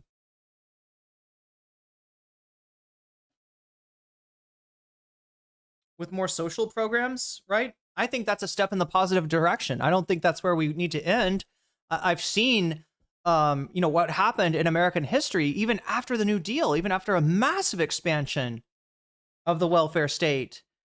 You still got dragged back. It still got, recuperated back into the same old shitty capitalism where it was before. And the problem there is it's because the capitalists run the country. I don't talk about this nearly enough, chat. And I don't mean to sound conspiratorial. I'm being very literal, right? Your elected officials take orders not from you, but from the people that are financing their campaigns. And that needs to stop. That absolutely has to stop. The common ground I'd like to find with liberals like this is where they can start admitting that that moneyed interests have too much influence over our politics, and it has to be walked back, right? You've got an agreement on reform of the Senate, of the judicial branch, especially the Supreme Court, et cetera, with these liberals, right? But I would like to walk them a little bit further to a recognition that the thing that keeps on dragging us back into this world where, it's a, corporate controlled, you're not going to have meaningful change that's going to benefit working people the way that you want to until you do something about this power differential, right? When are we winning? When moneyed interests start losing power. When capitalism still exists, right? Still out there doing its thing, but it is small enough that the government, if need be, can drown it in a fucking bathtub, right? The same way that Grover Norquist bragged about, I want the kind of government that's big, that's small enough for capitalism to drown in a bathtub, right? For the moneyed interest to come in, if ever anything happens that they don't like, come in and just completely, put the kibosh on whatever the government's doing. I want to see that go the other way. I want to see it where working people are accruing more leverage, more power, and the money and interests are losing, right? That's the equilibrium that I am comfortable with, right? I don't know if somebody like Pisco is sold on that though, but I think we can get them there. I think they're worth talking to. I think they're worth making, and unlike Destiny, like Pisco is actually open to an argument. If I debate Pisco, he's not going to move over and start playing the fucking piano to tune me out, right? He's at least going to give it a listen. He might agree with me. He might not. That's all I'm looking for. That's all I've ever been looking for, chat. It doesn't have to be a knockdown, drag out fight. Like, we are not trying to, purge liberals out of existence, right? I'm not anticipating like a very quick like transition into socialism or communism or anything like that. But I just want people that I can work with, right? People that can recognize a common enemy and fight against that. People that can recognize a common goal, like attaining control of the Senate and work for that, right? That's what I'm looking for. I think that Pisco might be amenable to something like that, but I know that Destiny, etc., are not. Whatever they say to you, they're always going to be trying to fucking shiv you at every single turn. They're always going to be trying to, I saw a full-scale op go on against leftists on Twitch, facilitated to some degree by Destiny, right? And a whole bunch of other, Twitch poll weirdos as well, right? That's what I'm fighting against. That's what I can't stand. Those are my enemies. Those are ops. It doesn't matter what the fuck they say. Those are ops. All right. Destiny could change his mind and, have a whole different political tune. And I would still not trust the guy, because I know the second you turn your back on a liberal like that, you're going to end up with a knife in it. Because the reality of the matter is, I am fine with people who I have significant disagreements with, as long as they recognize the real danger of Trumpism, as long as they recognize the real danger of the Republican Party. I know that's a low bar to set, and maybe the bar will get higher as the environment changes, okay? But we need all the numbers we can get. We need all the numbers we can fucking get. We need it. We can't do it on our own. And that's precisely the same reason why I say, like, my analysis of Pisco is that he's a good guy. And he's an okay, political commentator, right? And what's holding him back more than anything is that he trusts the wrong people. He's fallen in with a fucked up crowd, whether he realizes it or not. And he's going to keep getting these shivs in his back until he actually moves away from them. I don't know. There's probably reasons, like, but if I talk to him in confidence, he'd probably explain to me the reasons that he can't do that right now, or he feels that he can't do that. But yeah, it's I don't think Pisco is a like bad guy in and of it himself. I just think that he kind of a poor judge of character. Kamala endorsement is good. It's not a bad thing. It's a good thing. It's great. Now, I wouldn't say the same thing about, fucking Liz Cheney or some shit, right? But it's not necessarily, this isn't about, like, movement building isn't about developing an echo chamber. It's about trying to build the broadest coalition possible. No, they are attacking your character. It doesn't matter. They can attack me all day. That have shown themselves to be effective in this country, actually, and that have addressed these concerns to the extent that they exist. And as well, the track record of moderation and collaboration from these types. And so the threat and magnitude is low, on both those grounds. And just saying communist Hasan Piker is not moving the ball even 1%. They're trying to distract you from the traitorous enemies who are currently beyond the gates and holding power. Don't be fucking marks.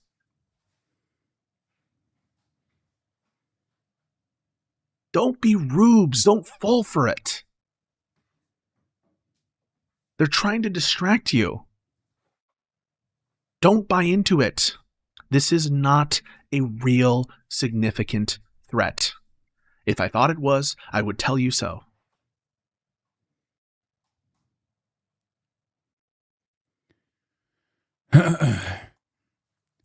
That's it.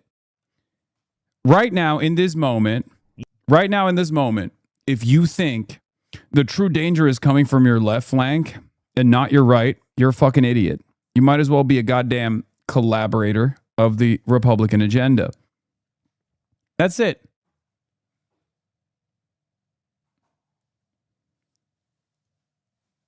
It's time to lock the fuck in. We can have we can issue our disagreements with one another later.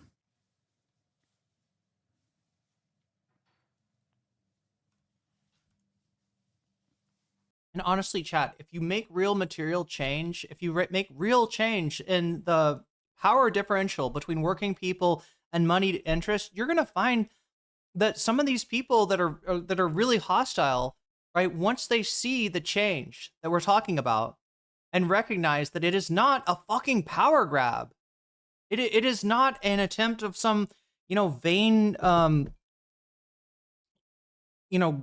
vanguard group to try to repress everyone else. Once they see that this is about working people and their conditions and their power and empowering them and educating them and making them stronger and giving them courage and teaching and leading and all the rest, right? Once they see that, I think that you're going to see a lot of these shit libs maybe stop being quite as shitty, right? What is this? When the midterms are done, Republicans are not going to stop trying to elevate Hasan Piker and make him the face of the Democratic Party. This is going to go on and on and on. Very non-zero chance that Piker's name will come up in televised 2028 presidential elections. If Hasan actually cared about the movement he's trying to foster, he would text every candidate he appeared with and tell them to fully toss him under the bus if it would help him win their elections. There's a really big if, considering dude's a narcissist on the level of Trump. And as partisan Democrats who want to stop MAGA by actually winning competitive races and flipping red seats, we have an obligation to pressure the leaders in our party to loudly and unequivocally condemn Hasan in his rhetoric. He is toxic sludge, and the right's efforts, the time to the party is going to work on a lot of people. Hasan Production says, hey, it's a serious question. Is your midterm strategy just to cry about Hasan and DSA every single day until November and while boosting certain clips in hopes that it would hurt Democrats? Yeah, that is the strategy for a lot of these wannabe consultants. Wannabe consultants. That's their entire goal here, is to get a nod of approval from some of these fucking losers. Some of these fucking losers that have... what is wrong with me that my first instinct was to think not of approval? Like KNOT of...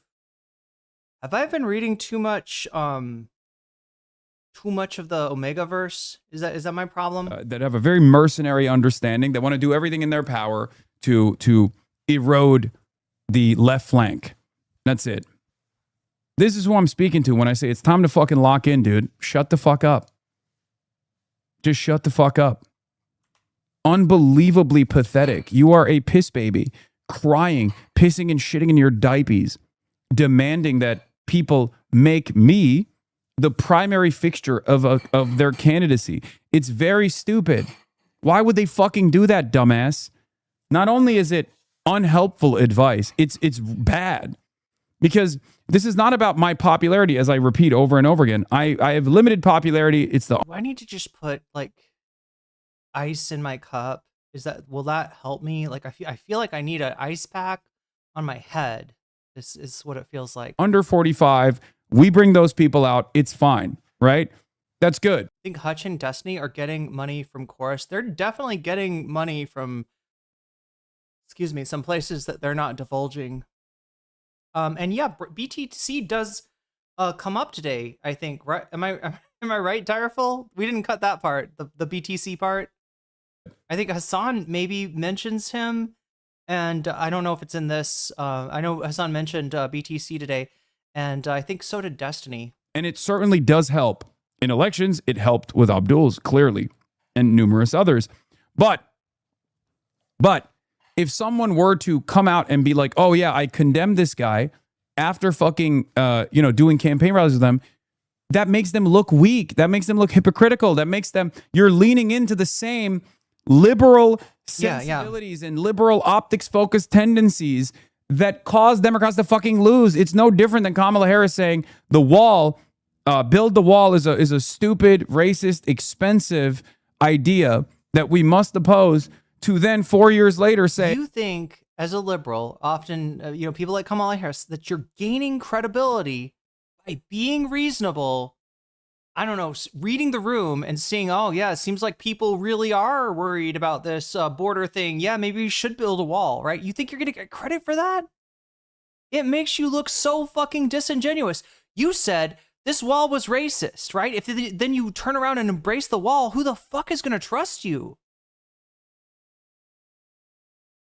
Honestly, I don't think they're getting money because they would brag about it, because it makes them feel legitimized.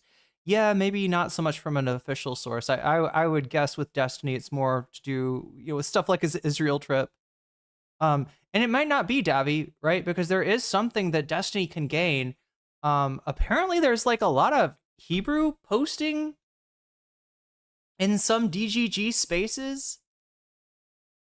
I don't know if the Israeli, like, you know, you could actually build, like, you can actually like burn, you could, I don't know if you can like that, but when he's doing when nobody is doing like pro-Israel content, right? And there's Israelis out there that want to see that. I mean, that does seem like something that he'd go for. It's coming up on this. Actually, I want to build the wall, and the Republicans are not serious about building the wall. That looks hypocritical. That looks hypocritical, and it makes the normies who are not paying that much attention look at the situation and go, what the fuck? And the truth of the matter is, like, 95% or more of this quote-unquote border chaos can be solved by creating a pathway to citizenship, which is something, unfortunately, the Democrats in Congress have been afraid to even put like words to, right? This was Obama's rhetoric. This was Obama's policy, supposedly, and they've always been, I don't know, like, whereas the Republicans, if they get any little bit of power, they will unilaterally exercise it to get what they want, right? To push it to, you know, a place where we're building a wall or something. The Democrats, not the same. You don't understand that you got to build that pathway to citizenship if you want to kill this issue, which is what they want. They think they can kill the issue by being like, okay, wall, everything, make it really hard, make it next to impossible. No, that's the wrong thing. That's the wrong thing. Trump has reduced, like, you know, immigration and also tourism to a trickle by making people afraid to come here, right? If you're a Democrat, I hope that you're not going to be tempted to continue that policy. Although way too many times we find out that this is true. Way too many times we see a ratchet effect where the Republicans tighten it down, and the Democrats, when they get into Congress, you're hoping, okay, like, we hate these policies, please undo the tightening. They're like, maybe like one notch, if that, maybe no notches, right? And the Republicans come back into power because the Democrats didn't do anything. They didn't keep their promise, and they tighten it down again. If you want people to trust you, if you want people to believe you, and if you don't have like insanely low approval ratings, you have got to actually make good on those Obama promises of a real ass pathway to citizenship. Because right now, what they'll say is like, you know, yeah, we're okay with legal immigration. They don't understand that we've made legal immigration next to impossible. And that is why we continue to have, you know, that and the destabilization of the world through U.S. foreign policy, including, yes, things that Trump did this term and his previous term. That's what keeps this machine running. And as long as it runs, yeah, it was Reagan. It was fucking Reagan. Reagan, like, actually did mass amnesty, which is something that the Republicans would not stand for in this day and age. What do you mean? You said you like this guy. You said you campaign with this guy. You said you don't agree with everything that he said, but now you're saying you disavow him. All of a sudden, that makes normies think you're weak. That's it. I think the problem is that liberals have an inferiority complex, right? They view their own policies as being unpopular. They view the mass of American voters as being uneducated swine. And so they're always trying to adjust, just like somebody with a what do you call it? Like on the golf swing, when you always hit it to the left or you always hit it to the right. They're trying to adjust with like, okay, well, you know, I want to say this, but I know I always get my head bit off for being too liberal. So let me just adjust a few ticks to the right. And that's where you get the modern day loser liberals, right? It, you know, traces its roots back to the 80s, to the entrance of money on politics, and Democrats have just given up on anything that they used to believe in. When you don't believe in anything, voters see that. When you are unsure of yourself, when you don't believe in your own fucking policies, voters see that, and that does not inspire confidence. So you guys are actually demanding Abdul al-Sayed do something bad. Do something bad for his candidacy for no And reason. again, just to go over what Hasan is actually talking about, we're not, I mean, the border thing is like kind of a metaphor for how Democrats screw up. But what Hasan is talking about is, this push to get al-Sayed to disavow him, right? So here's the deal. Hasan can bring out voters that would not otherwise vote. Younger voters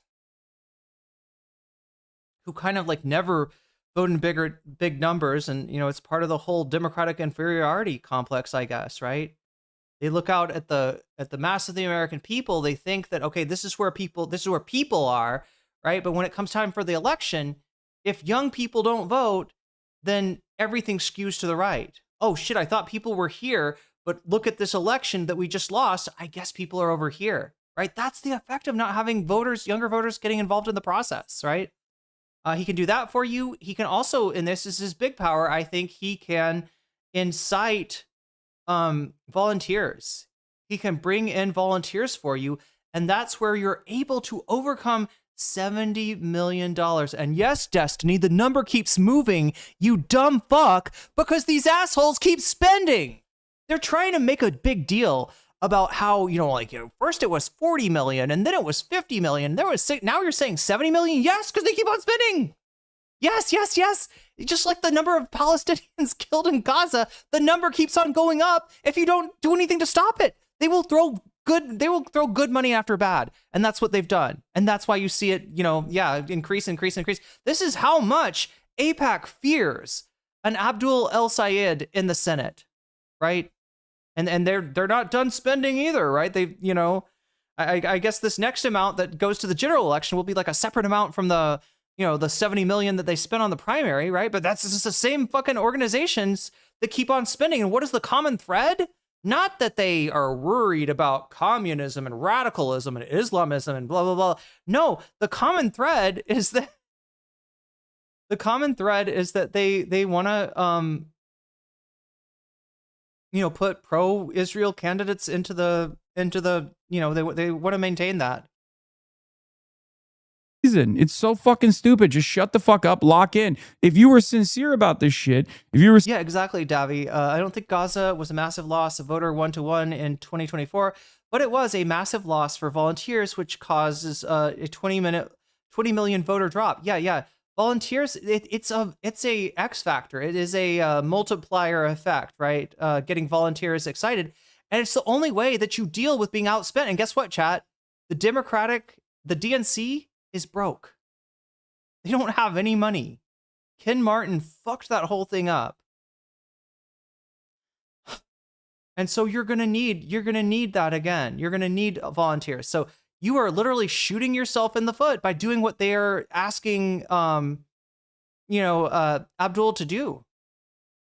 The same people that said Hasan should have campaigned harder for Kamala Harris are now saying he should campaign less hard for Abdul al-Sayed.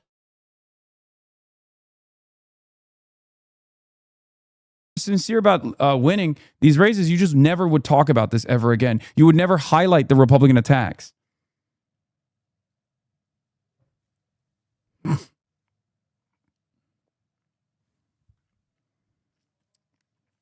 Because it's not like Republican media is going to stop using me as an attack ad against Abdul after he says I disavow Hasan. They're just going to double down. Narwhal by nature, I think it's notable the same people that were whining about purity testing said a candidate in Maine, are the same people demanding al-Sayed stop socializing with a media personality. Yeah, this is the thing, is all you do is you cut yourself off from a stream of voters and a stream of activists, a stream of volunteers, right? When you disavow Hasan, that's all you do. You make it impossible for him to deliver the goods. And the Republicans want this too. This is a reason that they're, and guess what? Do you think that after this happens, if Sayed says, all right, I realize Hasan is a bad terrorist, he shocked his dog, he went to a brothel, and he, I don't know, hates black people, right? If he says this, like, is the expectation then that the Republicans are going to be like, okay, fine, we'll drop all our attacks about you being too radical. You distance. No, it doesn't do anything for you. It's a fucking trick. And it's a self-own. It's a self-own on the part of the liberals. If they want to see the Democrats take over the Senate, which I really question with some of these people. I really question with like Wick and Hutch and people like that. Do they want to win the Senate? Or are they going to be okay? Like, no, as long as we have the House, we can do investigations on Trump and that'll be really powerful. No, you need that Senate. Especially if you're concerned like they claim to be about the Supreme Court.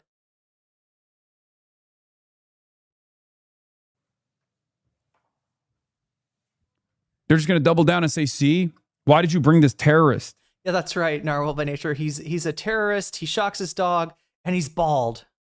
Completely bald. He has no hair. Why did you bring this? Haven't you seen the Destiny thumbnails, right? Fucking terrorist on the campaign trail if you were... They just digitally shave a big horseshoe pattern on his hairline. Going to end up, disavowing him later down the line. I don't think these guys understand. Like, there is a Machiavellian attitude that you can demonstrate that would require you to shut the fuck up about me for 3.5 seconds, but you can't do that because you don't care about winning elections. This is just you entertaining another fucking Twitch streamer's beef. A Kick streamer, not a Twitch streamer any longer. These kinds of attacks have shown to be unsuccessful over and over again.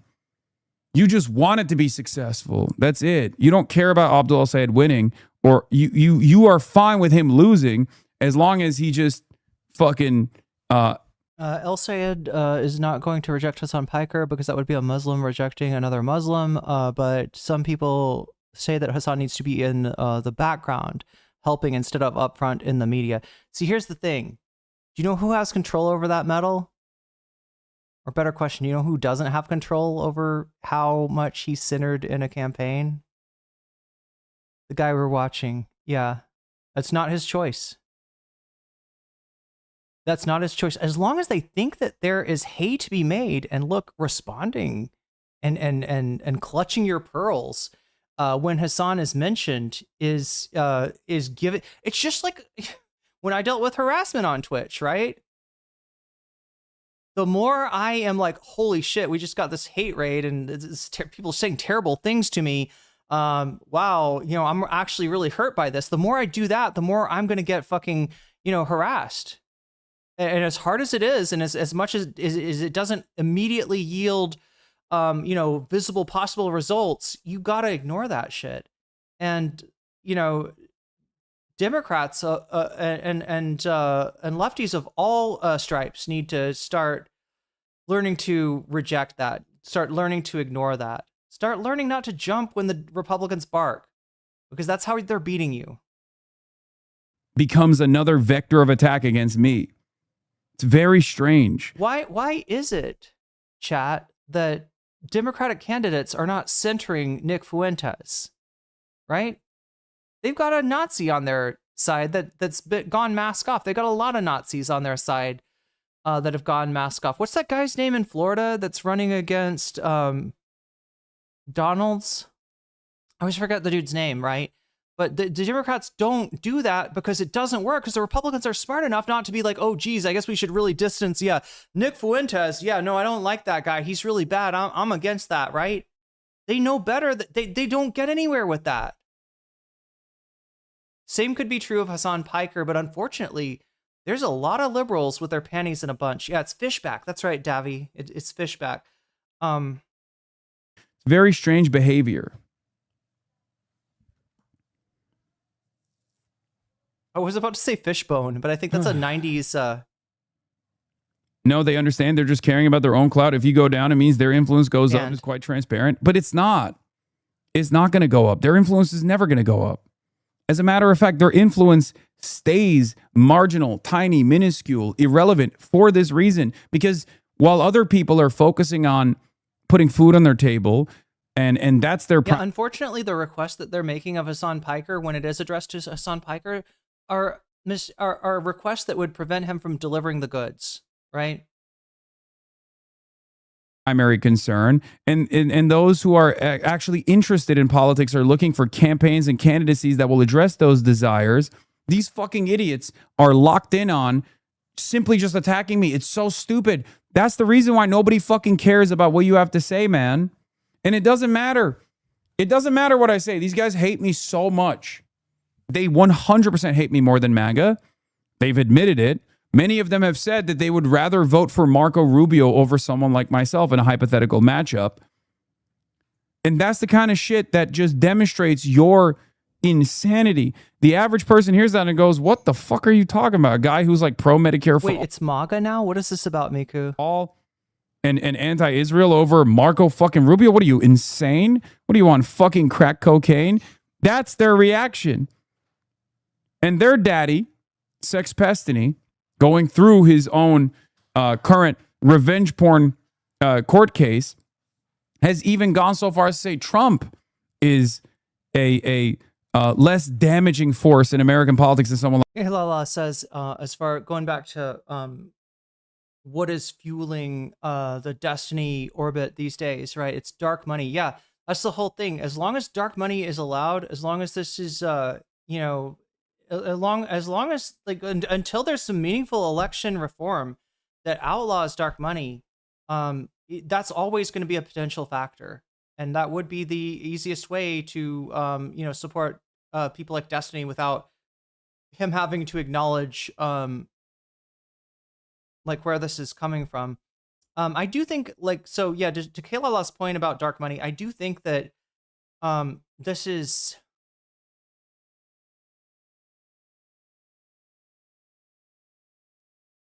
I think they're botting right now on Twitter and on Reddit. Hopefully we will watch the clip that will show you exactly what I'm talking about, right? Why I think that there is what I think indicates that there's botting going on. And what I mean is that at the moment, you know, maybe it's just for a little bit, right? Maybe they only have like so much, you know, because bots are expensive and you got to pay for that shit, like, you know, monthly or whatever. I do feel like at some point there was some I saw, like, you know, I mean, Destiny will just say, well, it's because we went on the offensive. I think your money went on the offensive. I think your bots went on the offensive. Right? I have noticed something like a kind of sea change, at least on Twitter. I'm not on Reddit enough. Maybe I'm allergic to Reddit, maybe not, but to know if it's going on there. But yeah, dark money, he's a private citizen. That would take way crazier legal change. like myself. It's just a demonstration of mental insanity. It's not, you're not showing anybody a reasonable perspective at all. I mean, honestly, it doesn't even have to be dark money. I guess, yeah, dark money, technically, when we talk about dark money, we're talking about a dark money organization, such as Chorus, that does not disclose its funding, right? So that's a form of dark money. And we know that there's, you know, if not DGG themselves, then there's similar, you know, content creators that are getting paid through Chorus. But honestly, with the way that Destiny's model works, I think it could just be, I mean, how hard would it just be for him to get this money funneled to him through like donations to the site? But what I'm talking about is that, like, or even just somebody with money making a purchase on his behalf, like Dan Saltman, easiest example to conceive of, right? That maybe Dan is paying for bots, but just simply showing people how insane you are, how unreasonable you are. That's it.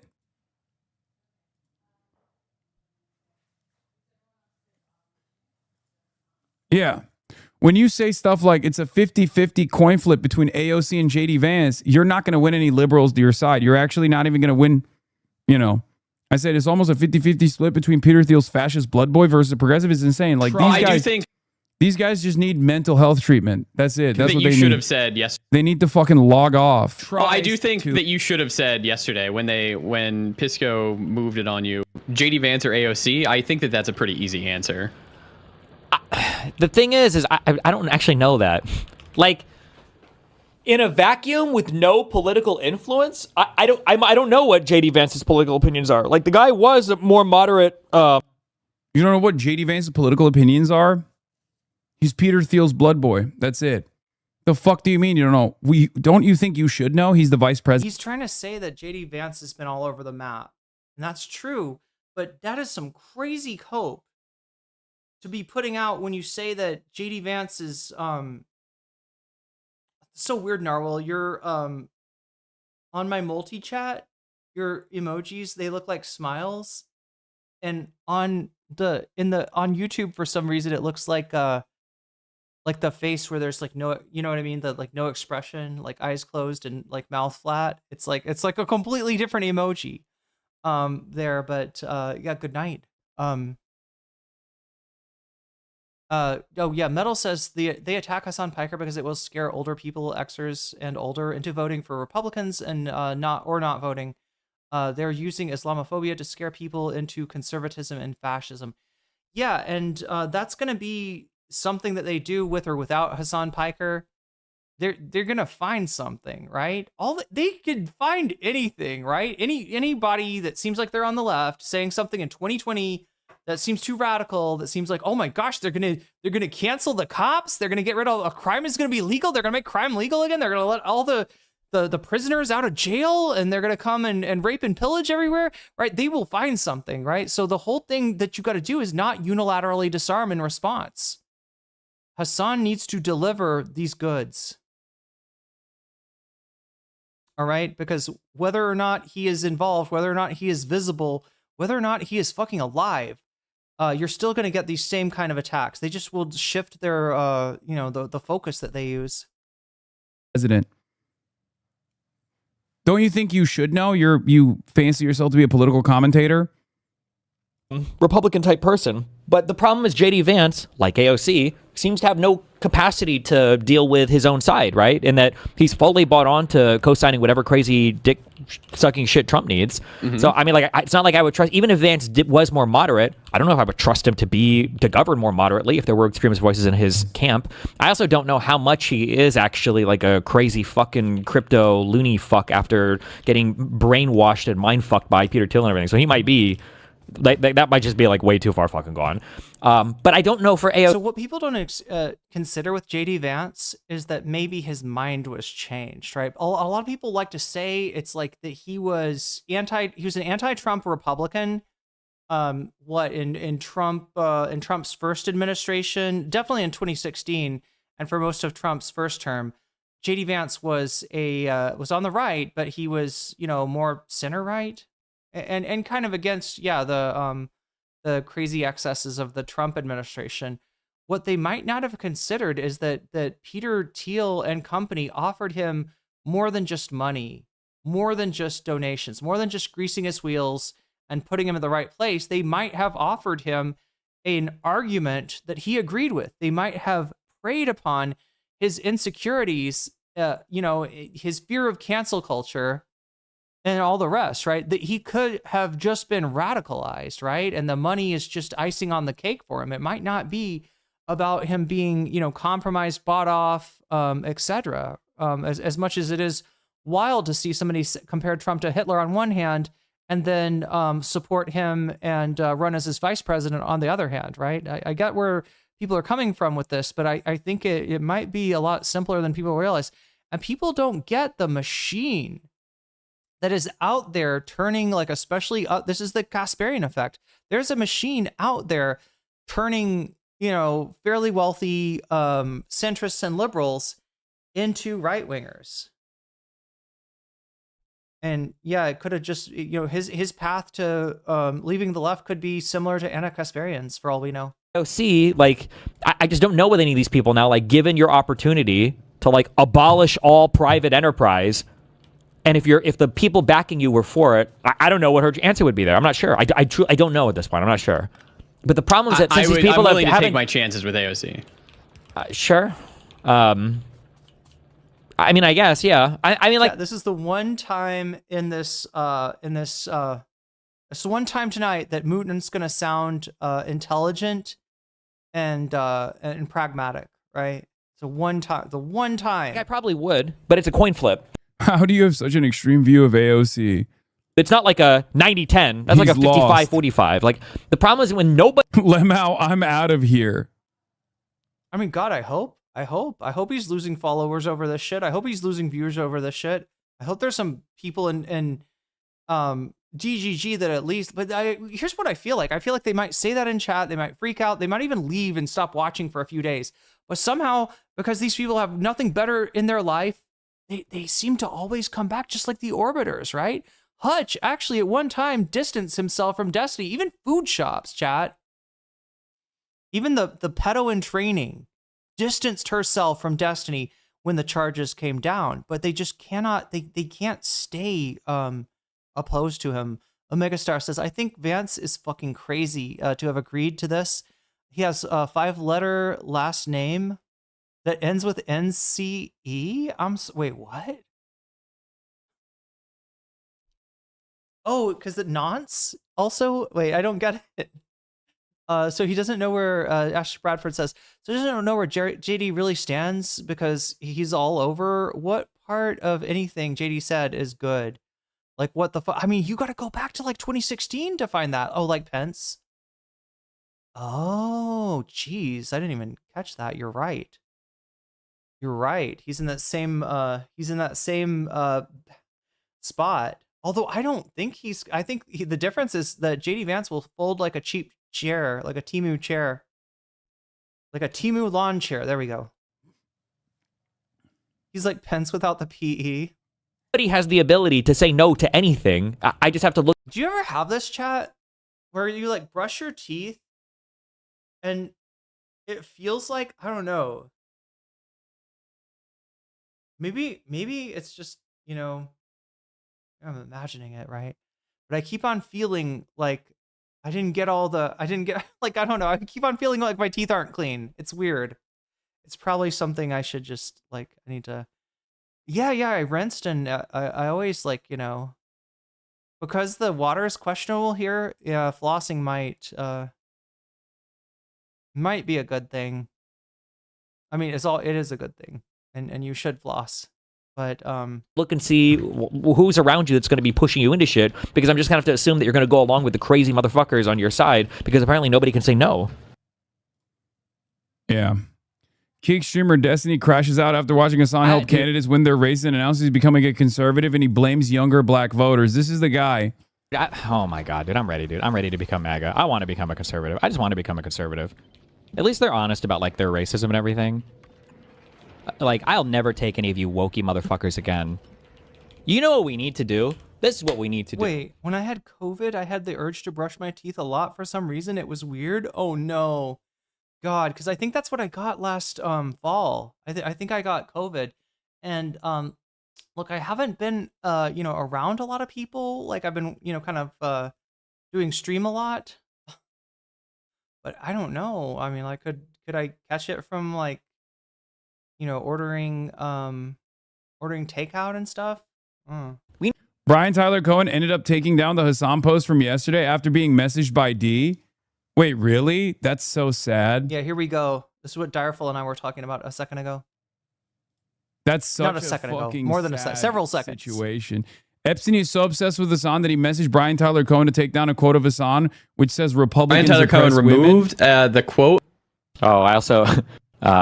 Brian said he was going to remove that thing and they'll never post something again. So, yeah. Wait, what happened? Say that Brian again? Tyler Cohen removed the quote of Hasan from his Instagram. Sad. Yeah, I messaged him and I was bitching, and he was like, I don't do my media post there, but yeah. Yeah. You know what? I'll say this, that like I have. Don't they claim you of this? Yeah, no, they do. They say it's always projection. It's always projection. It's so sad. What a sad thing to do. God. No, I don't think Brian Tyler Cohen is a bitch. I mean, this is a lame thing that he did. It's bitch made behavior, but they hate you so much for that they're siding with Elon Musk and Asmongold. Yeah, of course they are. Again, these guys do not. At Devicliff super chatted $9.99. JD was always deeply conservative. He wrote a book about how much he hates all the poor whites because how similar they are to inner city people. Really isn't a diff besides his opinion on Trump. You know, Davy, I'm proud of you for getting further into that book than I did. All I read was, what was it, page, I'm trying to remember. Was it page 215? The part where he fucks the couch. Like, I just have a problem. I always go to that part of the book. But yeah, I guess if you read the book, the rest of the book, he's scolding Appalachian people. Like, people misportray the fuck out of Hillbilly Elegy as if it is some manifesto of, hey, we're people too. We deserve dignity and, you know, like, don't think of us by stereotypes. But it's kind of like the opposite. Like, he talks about Mountain Dew mouth and, you know, people drink too much soda and they have like bad teeth. You know, it's scolding him. Scolding, you know, Appalachian, you know, mostly poor white people in similar ways that you know, the Republicans criticize quote unquote inner city, urban, red, black and brown people, right? It is, you know, pathologizing them in much the same way. And I don't see why people. The only thing that changed about JD really was his disposition towards Trump and MAGA. He thought there was maybe a lane there for, you know, running as a principled, never Trump conservative, and it turns out there just is not a fucking, there's not a constituency for that anymore. It is a lame thing that Brian Tyler Cohen did. And thank you for the super chat. God, imagine this being your primary political victory, that you got Brian Tyler Cohen to remove a fucking post. You should be proud of that, Destiny. This was the only thing he took down, by the way. It was literally anti-MAGA. No, I know. Let's be real. It's like the only W people these people are going to get, right? When they intimidate somebody into, and this is how this, I mean, I think Hasan is going to explain how this intimidation works. You don't have to like Destiny. You don't have to agree with Destiny. You don't have to want to be seen in public with Destiny to have his community sort of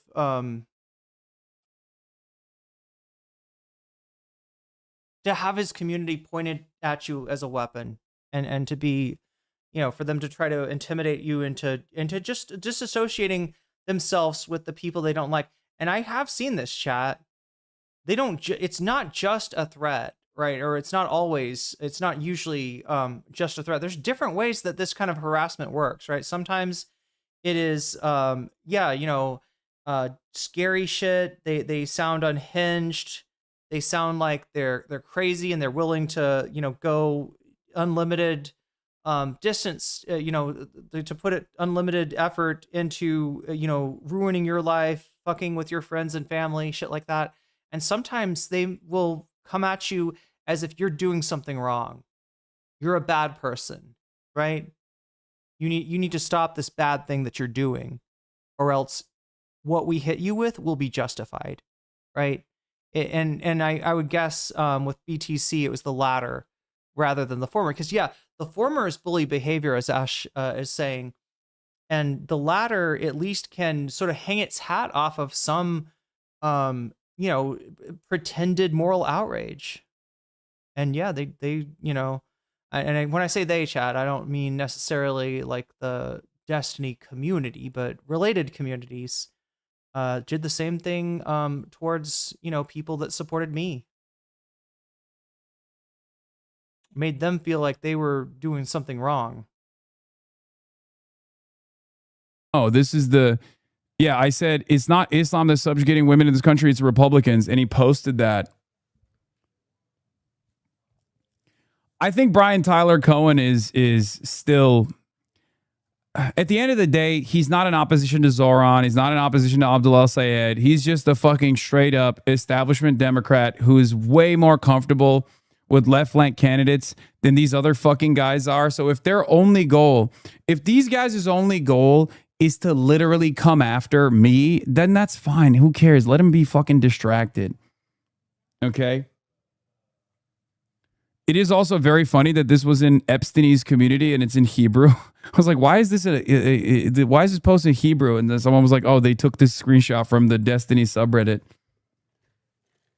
Meaning that whoever posted it to the subreddit had their had Hebrew as the default language on their app.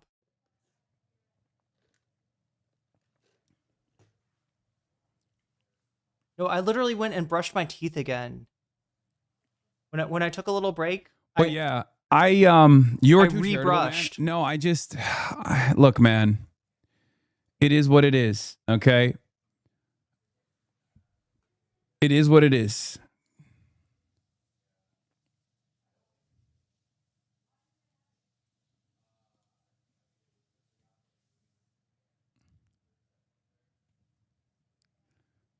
Yeah.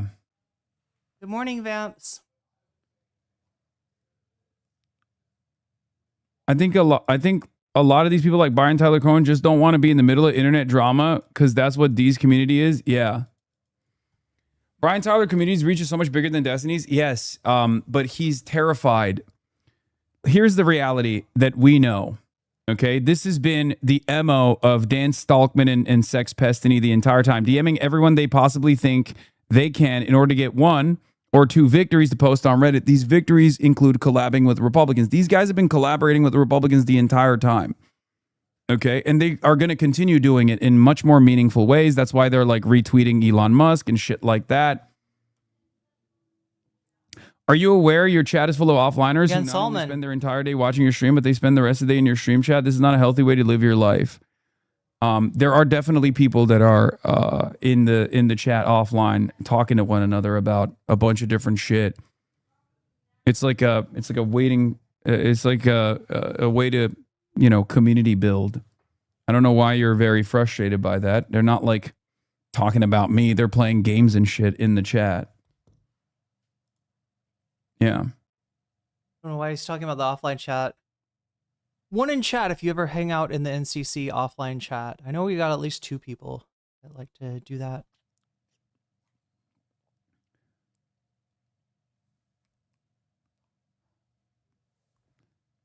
Brian Tyler Cohen and Pac-Man mostly post Trump slop he's done, and that works on YouTube. Whenever you do Trump slop titles, you get similar views. Yeah.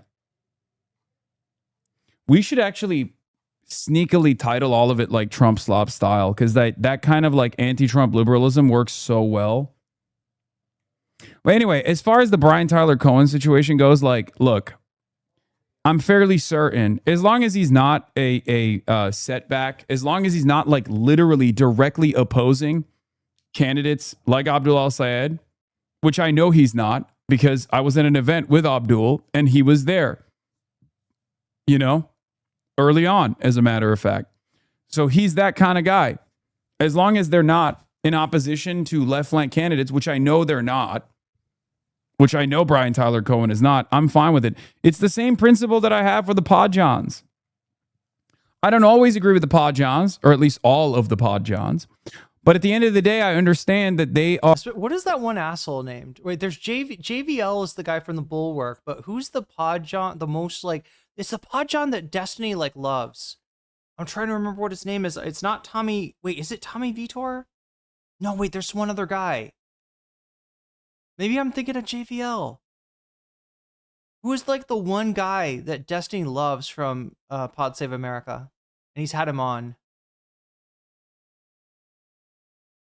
I was an offliner in Hasan's chat. It's a decent place to hang out most of the time. Yeah, it's a good resource. John Lovett. I mean, John is very sarcastic. But yeah, he's kind of, his brain is kind of cooked in the liberal duck sauce, so to speak. He likes that Tim Miller guy, but Tim Miller weirdly he's weirdly defensive of Hasan and kind of rejects some of that stuff. I'm trying to remember. I thought there's one. Can we name the Pod Johns? What if I search who are the Pod Johns? Who are the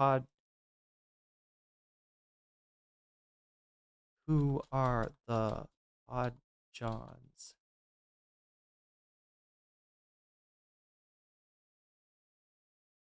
Is it Dan Pfeiffer? Maybe it's Dan Pfeiffer.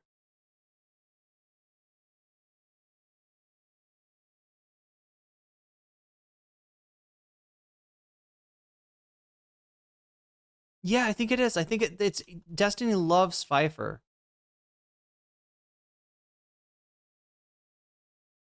Here, let me find the best picture of this man. If I can.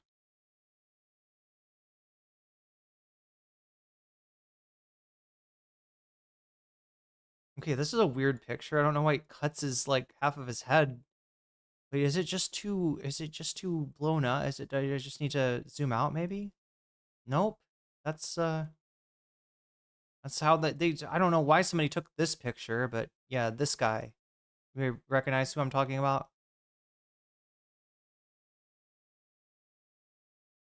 I think that's the guy that Destiny really likes.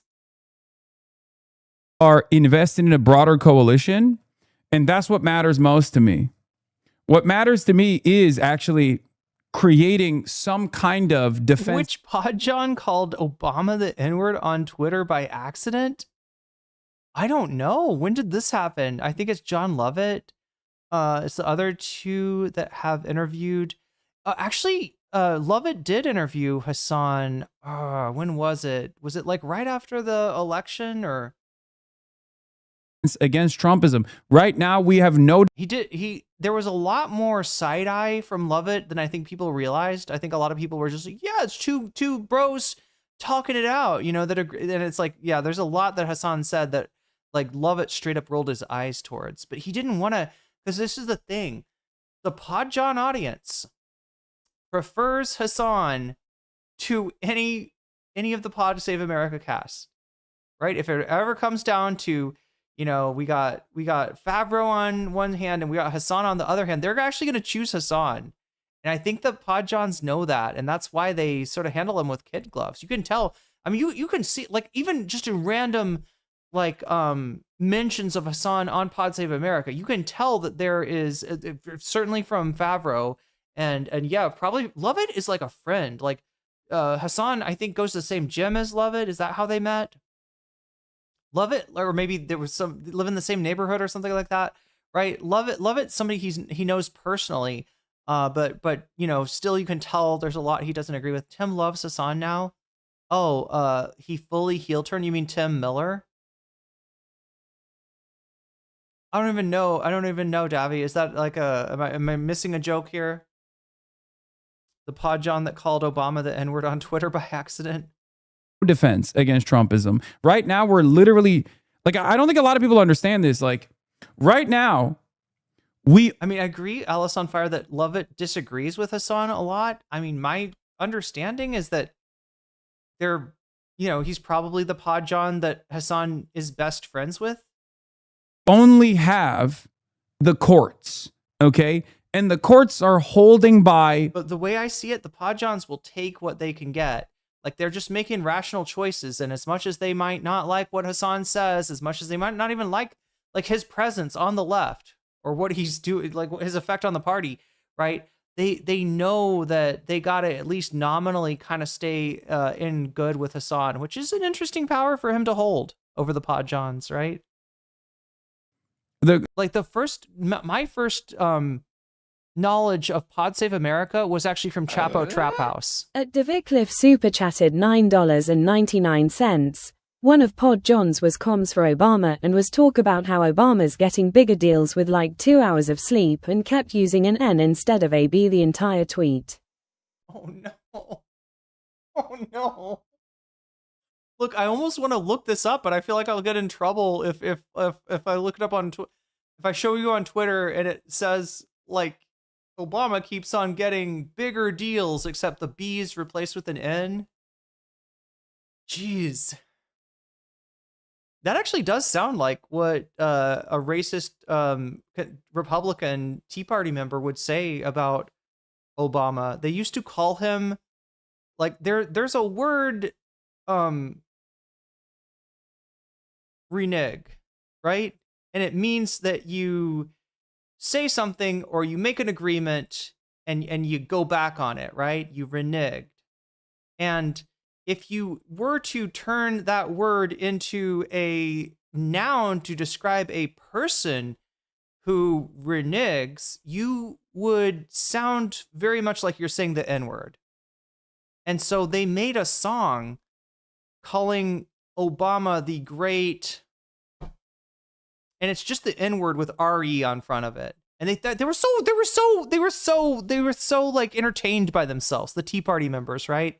This is where the Obama hate really started. And this is what Trump picked up on with all of his birtherism bullshit. I used to listen to an opening song for Pod Save America. That's when the Johns were annoying. Wait, there has an opening song for Pod Save. All I know is, are you talking about like Favreau something, but he's not too bright? John got into a Twitter fight. That one? Or is it something? Like, they had like some kind of singers. Maybe did they used to be a bigger podcast? Is that what? Because like when Chapo would talk about them, it was like this podcast that had just like come out of nowhere and kind of just like dwarfed everybody else. Like the feeling I always got was that they were like way bigger than Chapo, way more mainstream. People really listened to it because they thought Pod was going to save America. It turns out Pod didn't do shit. Pod just made things worse. It was a cool 8-bit. Wait, Pod Save America had a 8-bit video game? Oh, that does sound much cooler than John got into a Twitter fight. I think it's like, Favreau's smart, but he's not too bright. John got into a Twitter fight. And it's always they play that, and he explains like, well, I got into it with like, me and JD Vance had a back and forth today, and used to run the world. They were, yeah, that's what I'm saying. They were huge. They were huge. No singing, or just while I'm sick, Tanky Gooner. Be careful how you answer. The courts are holding on by a thread. Okay? If the courts go down, if due process goes down, if the constitutional protections afforded to every American, like free speech or even birthright citizenship, goes down, we're fucked. Okay? That's it. I'm sorry. The theme song had no singing. I got it. I thought that was a request. Completely fucked. So even if the Pod Johns don't like the DSA... Wait, I'm sorry. The Top Gun theme... Chat, what is the Top Gun theme song? There's a Top Gun... The Danger Zone? It was like the Danger Zone? That song? Is that the Top Gun theme song? The Danger Zone? Or Kenny Loggins? Which to me... Like, Kenny Loggins, probably born in the wrong time. He should have been a hacker. Like, if only Kenny Loggins had been a hacker, right? Then he could be like, I got your login. I'm Kenny Loggins. I got all the logins. You want login is you. Kenny Loggins. Like, it would have been the best hacker name ever. But unfortunately, Kenny Loggins was, I don't know, what, born in the 60s or something? Wrong time entirely. To maybe earlier than that. He's about Sting's age, right? Kenny Loggins, he's like a legit boomer, I think. During the era where like 100 million would listen to Mark Maron for some reason. I don't know either. I would catch Mark Maron when he would occasionally come by and share a little bit of clout with Sam Cedar. I did not understand why Mark Maron, of all the people on Air America, had gone into such success. There is a Top Gun anthem. A guitar riff is actual theme. It's an instrumental. Okay. You were trying to type it out, but it is an instrumental. Yeah, that would be pretty hard.